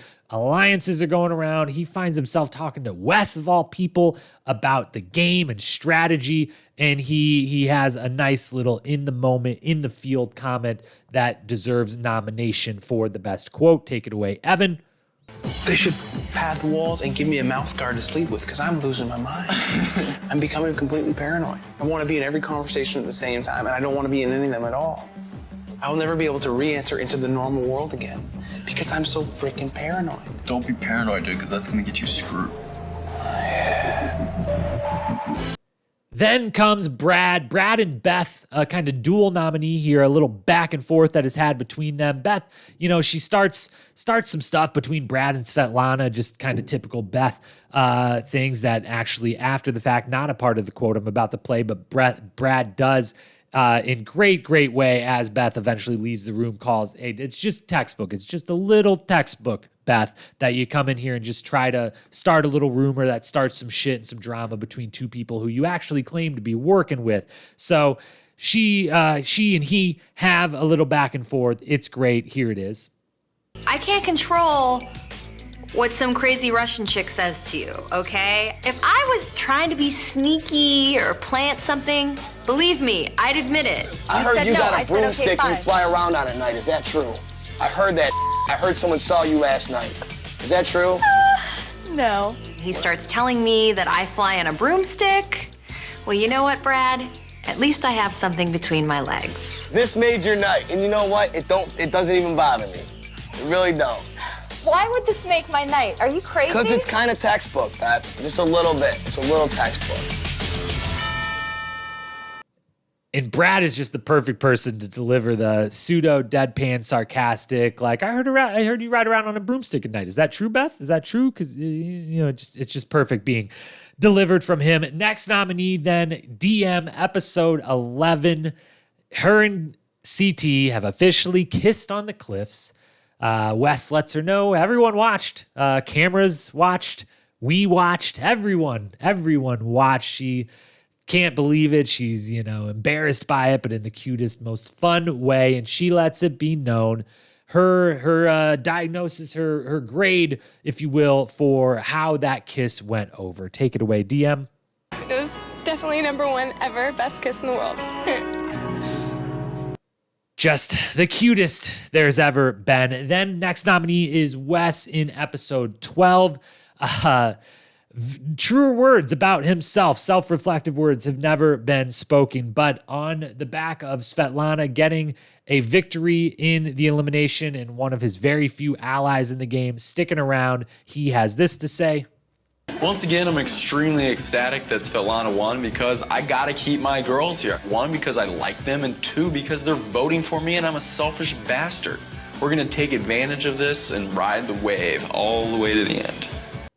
A selfish bastard he may be within the challenge house, but he's always been willing to admit it, and that's why we love him. Then comes Aneesa in the 13th episode. She has a comment about a life lesson, that was everyone learned at a young age regarding Evan messing up his tangram puzzle. We'll let you hear that lesson here from Aneesa now. How it works, the corners all up. Evan is not so cool under pressure.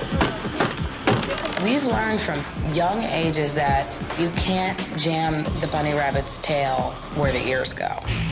Did we all learn the lesson about jamming the bunny rabbit ears where the tail goes? I'm a public school kid here. I don't remember that one being in the curriculum, but maybe it was, or maybe it should have been. Maybe it clearly should have been for Evan in that moment. And then our final nominee for the best quote of the season is TJ. This is both a quote of the year nominee and also will eventually be kind of a smaller moment nominee coming up in the next award. But TJ, episode 15, CT DQs. He blows up. Him and Wes have his argument. Brad just kind of stand there by the side. CT and Brad exchange a little bit of words. Eventually, TJ has to calm down CT and tell him, hey, we're get it in check. We're getting out of here. Send you home. And then lets Brad know after the words, gives him some words of encouragement at the end. Take it away, TJ. You won tonight's duel, fair and square. Let me tell you something. It is fair and square. You won this T-Mobile 3 sidekick and a year service. You're going to the finals, homie. All right? Good things happen to good people. That's the rules. And we've now come over the years to know that truly is the ethos of TJ. What an unbelievable human being he is, but meaning it when he tells Brad, good things happen to good people. Those are the rules. I just love having that ethos be, put forward in the challenge world and getting to help Brad know in this moment, hey, don't let anything tarnish this celebration. You're in the final. Good things happen to good people. You deserve this. You're a champion. Let's go. Loved everything from TJ. If I've got to give one of these people the award for the best quote of the year, I'm going to give it to Aneesa. Learned at a young age, can't jam the bunny rabbit's ears where the tail goes, just because it's funny and confusing and interesting. And yeah, just loved everything about that quote from her. As for the Dan Renzi Award for the Confessional King or Queen of the Season, I've got to give that to Wes. Wes, has the one nominee here, but he has the most confessionals this season overall. We talked earlier on kind of the stats evolutions of the game. Wes becomes, the camera loves Wes. They give him as much time to talk as he wants. He makes good use of it here. He says interesting things. He's a good narrator. He's funny. He's self-reflective. Everything about it. He gets the Dan Renzi Award for the Confessional King of the Season. Aneesa gets the best quote of the season. On to the most iconic moment, the best moment, the most infamous moment, the most memorable moment, whatever way you want to say it, the iconic moment of the season award. We have 5 possible nominees. Before we get to them, 5 smaller moments that we just want to shout out because we haven't probably talked about them anywhere else. A few of them we actually have. CT getting the lipstick and bra put on him on the episode 3 credits is just a fantastic, hilarious prank moment. CT running for the win across the beach in episode 8 and then flexing on everyone in his confessional. shirtless, just in his brief, CT running full speed across the beach when he didn't have to. He was going to win no matter what. And then Evan kind of shouts out like, finish it strong. And CT puts on the afterburners and just the athlete, you could tell the athlete visually stunning, great to look at, then flexes in the confessional that happens immediately afterwards. It's all a wonderful moment for those CT stands out there. Definitely a memorable one. CT and Evan's food fight during the eating challenge, referenced it earlier, but they have a hilarious little back and forth. They're hiding food in their pants. They're shoving it in each other's mouths. They're throwing it at each other. Keena's getting upset at them, but they're also eating more than anyone else. They're just devouring food. It's fantastic. TJ telling Brad good things happen to good people. That's the rules. We just played that for you. That moment deserves recognition here as one of the best smaller moments of the season. And then finally, the fifth and final small moment nominee is at the episode 15. Also, TJ was really just on his best performance in the Duel elimination to end the season. Not only with talking Brad up after that one, but then Aneesa loses the final elimination to Svetlana. The one early in a long line of, unfortunately, Aneesa's kind of curse, if you will, of losing the last elimination before the final. But when she does, they play I Can. She can't lift it. TJ acknowledges what a great season she has had, what a great competitor she is, and both Aneesa and Svetlana are shivering the whole time. It is chilly out that night, and neither of them brought their coats or anything.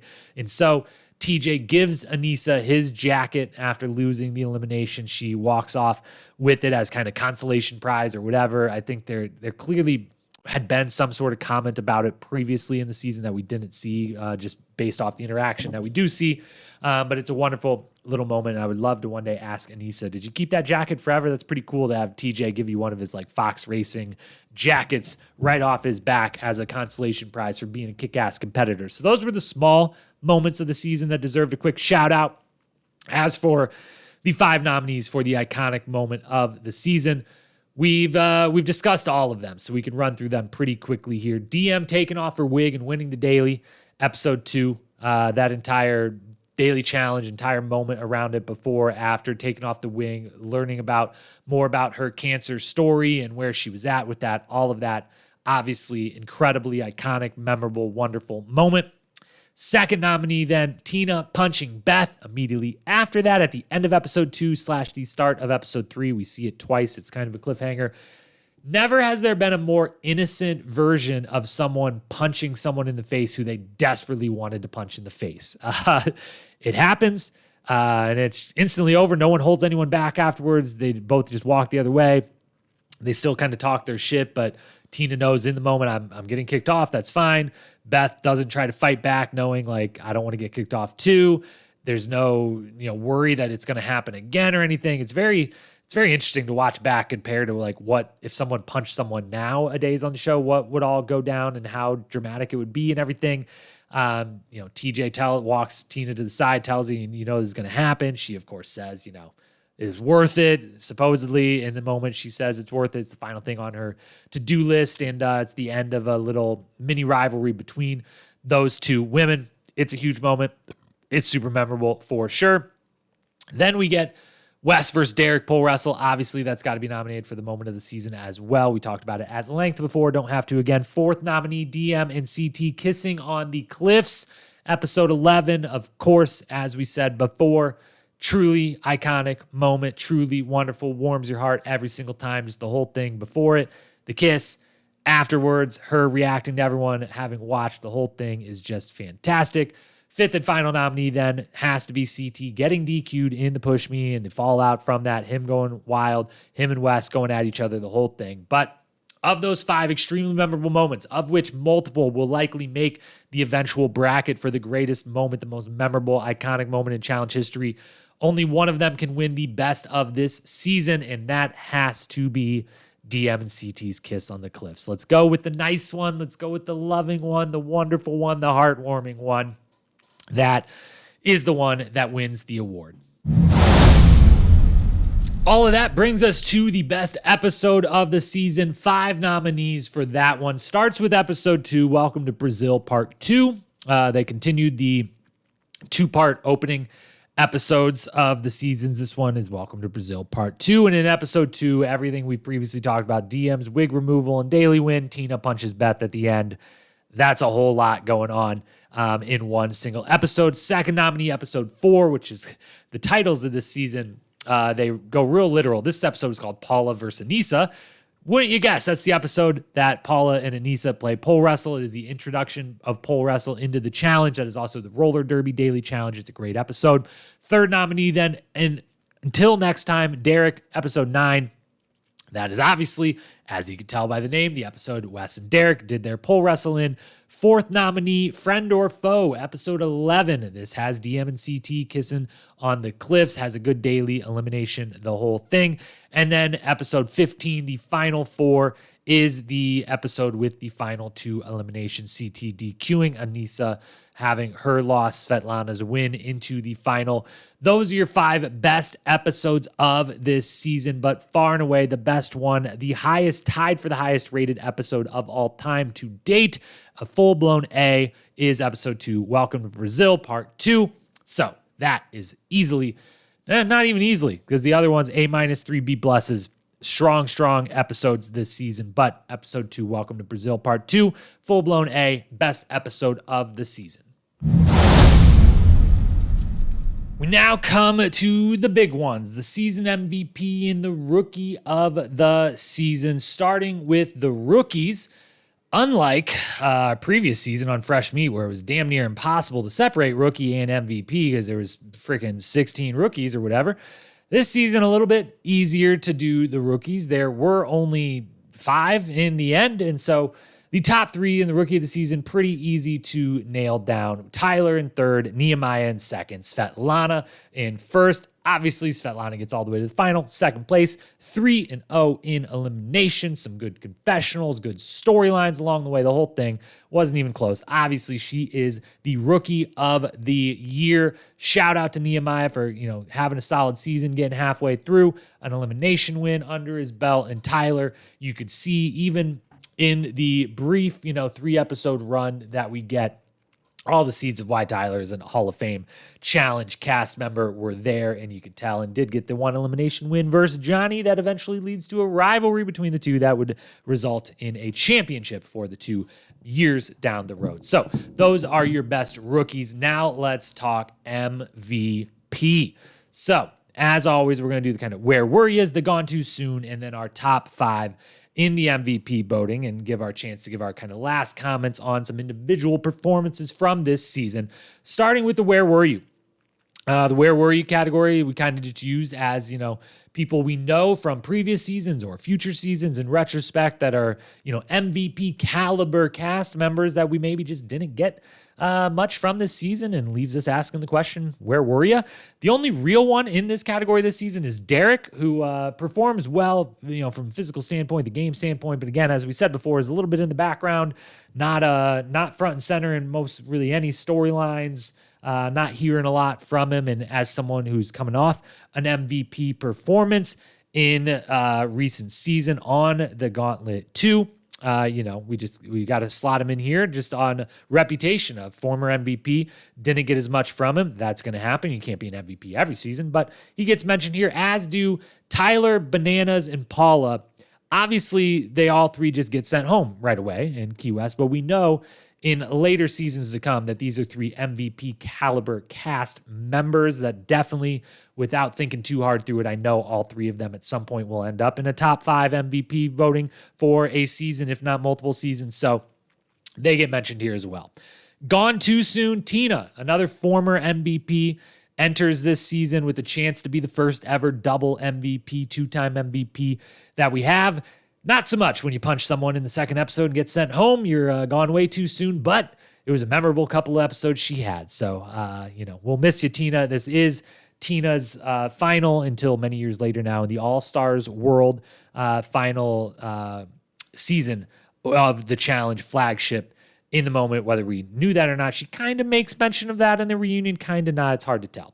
But on to the top 5, the true highest competitors this season, the best cast members, the most impactful, the highest value add, the MVP candidates. And of our top 5, it ends up being a top 6, because in a tie for 5th, we have to mention both Evan and Jody, because both Evan and Jody are dominant this season, and the 4 people that come in front of them they got more votes, they got more points, they end up higher on the ballot, but I couldn't leave either Evan or Jody totally off the ballot, so they come in tied for 5th.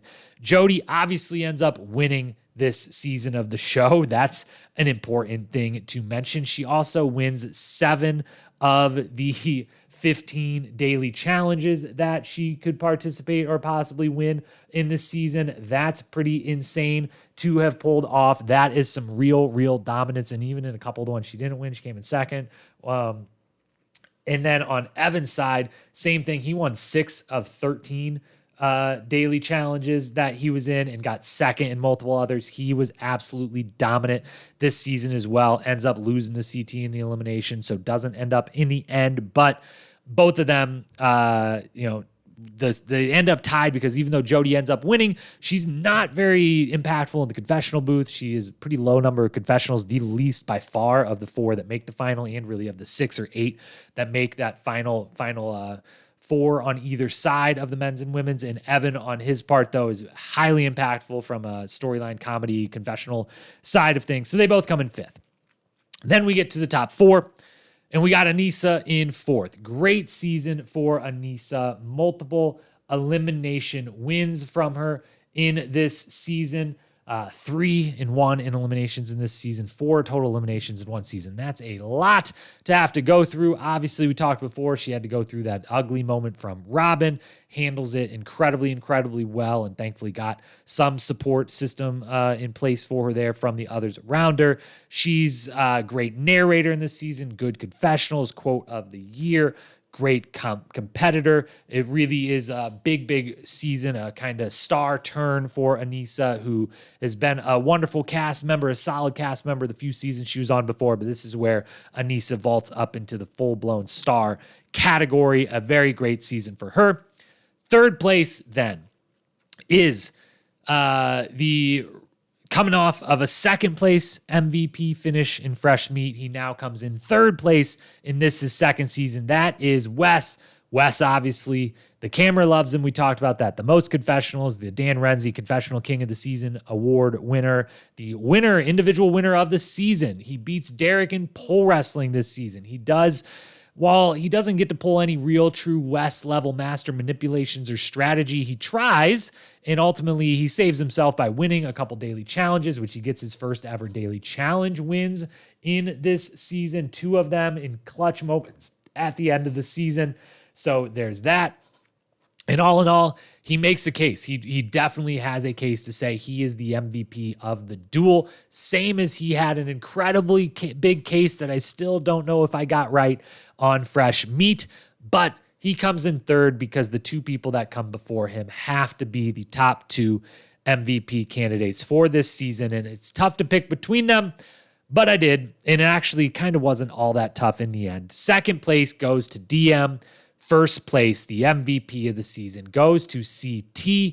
Obviously, the 2 of them are heavily intertwined this season, as we discussed at length, their entire love story that unfolds during this season. That is the main thing that vaults both of them to the top of these MVP standings. The thing that separates them from each other is, while the love story between them is very much from both of their angles, the story is as much about DM and her battles off the show that she's going through as her growth on the show and healing on the show, as well as CT's, growth and changes and everything he's going through on the show. But when you then throw in over top of that, the competitive standpoint, CT out here winning, winning 4 daily challenges, couple more he would have won if not for disqualification, beating Evan in the elimination, and then losing the iconic DQ elimination to Brad. CT's really, he lasts a little longer in the season, and if I have to pick between the 2 of them, it's a little bit more about him and his coming out party and his full turn into, I'm not just a star now, I'm as big a star as this show has right now, right here, today, this season. Make no bones about it. And so on the back of all of that, DM gets 2nd, CT gets 1st. CT becomes a challenge MVP, even if he is yet to become a challenge winner. He is a winner in this single respect. CT is your MVP of the duel. We've handed out an MVP. We've talked storylines, all the awards, all the evolutions, everything we can. It comes then down to this. We must grade the season. We must place it in the pantheon of challenge seasons for all time compared to where we've been and where we may one day go. Let's do that now. Same as we've been doing. We've got 4 subgrades. We'll grade the male cast, the female cast, the sport pillar, the show pillar. That'll help us come up with then the overall grade. Let's run through each of the subcategories now. First up, we've got the female cast grade. As we have been doing, we will do we list these in the heavy hitters, the solid contributors, and the duds. And with this season's female cast, there are no duds. There are only heavy hitters and there are only solid contributors. The heavy hitter side, we got Jody, Aneesa, Diem, Beth, Paula, Tina. That is a lot of star power. And in the solid contributors, Svetlana, Keena, Robin, and Casey.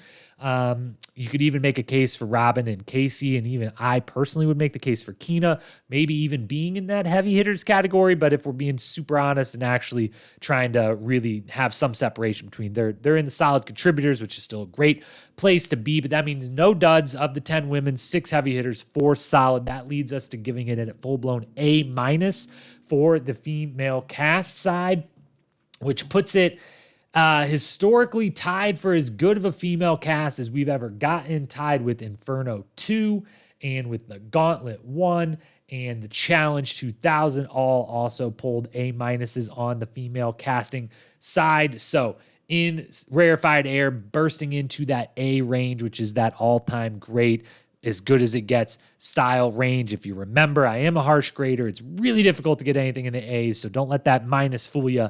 An A- is an incredible grade to get. Then to the male cast side, same story, 0 duds, an incredible place to be. Heavy hitters, we got Wes, Brad, CT, Evan, Derek, Kenny, Tyler, Bananas. That's insane that all 8 of them in the same cast. And then Easy and Nehemiah, the only ones I'm putting down in the solid contributors category.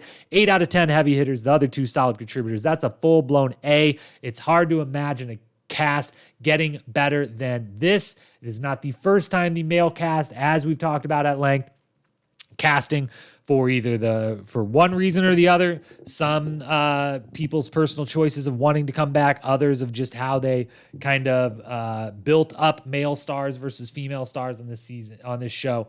But the second straight A-rated male cast after Fresh Meat, also the Inferno 2 and the Inferno 1 and Real World vs. Road Rules, season 2, all the way back. We've got a lot of stacked male casts over the year. This one, if I had to split hairs, if any of them deserve to even be bumped all the way up to that full-blown A+, the best it could ever possibly be, it'd be hard to say 8 out of 10 heavy hitters is not that. But we're leaving it at an A for now. Then we head to the 2 pillars of this program. That would be the sport and the show. The sport grade first. Look, we introduced Pole Wrestle. That's a big deal. We had really good dailies with good enough prizes the whole time to get everyone to care on the off days, which is an important thing from a competitive standpoint on the daily challenges that had come to fruition in seasons past of it's a male day, so the women don't fully care that much. It's a women's day. The men don't really care that much. Having the really awesome prizes this season made so that everyone cared at every time, and the alliances and partnerships were kind of strong enough where everyone was competing to help the person that was going to pick them on their day. So really good dailies, suspenseful, highly competitive all the way through. Who was going to win the season? Who was going to win any individual elimination or daily? High suspense, great eliminations, Pole Wrestle introduced. All in all, a full-blown A- for the sport grade. Then on the show grade side, how can it be anything but an A? We've got the Key West Bloodbath. We talked about that. We had real alliances throughout and real changing of alliances and backstabbing within alliances happening. With the first season, we're really getting a full palette of all of that going on. Obviously, the iconic CTDM storyline that we've talked about at length repeatedly throughout this podcast. The Aneesa Robin situation is a very impactful, big episode, momentous episode of television. And then we got tons of fun throughout. We have a cast that knows how to bring the laughs. There's some little pranks here and there. There's funny moments. There's interesting commentary.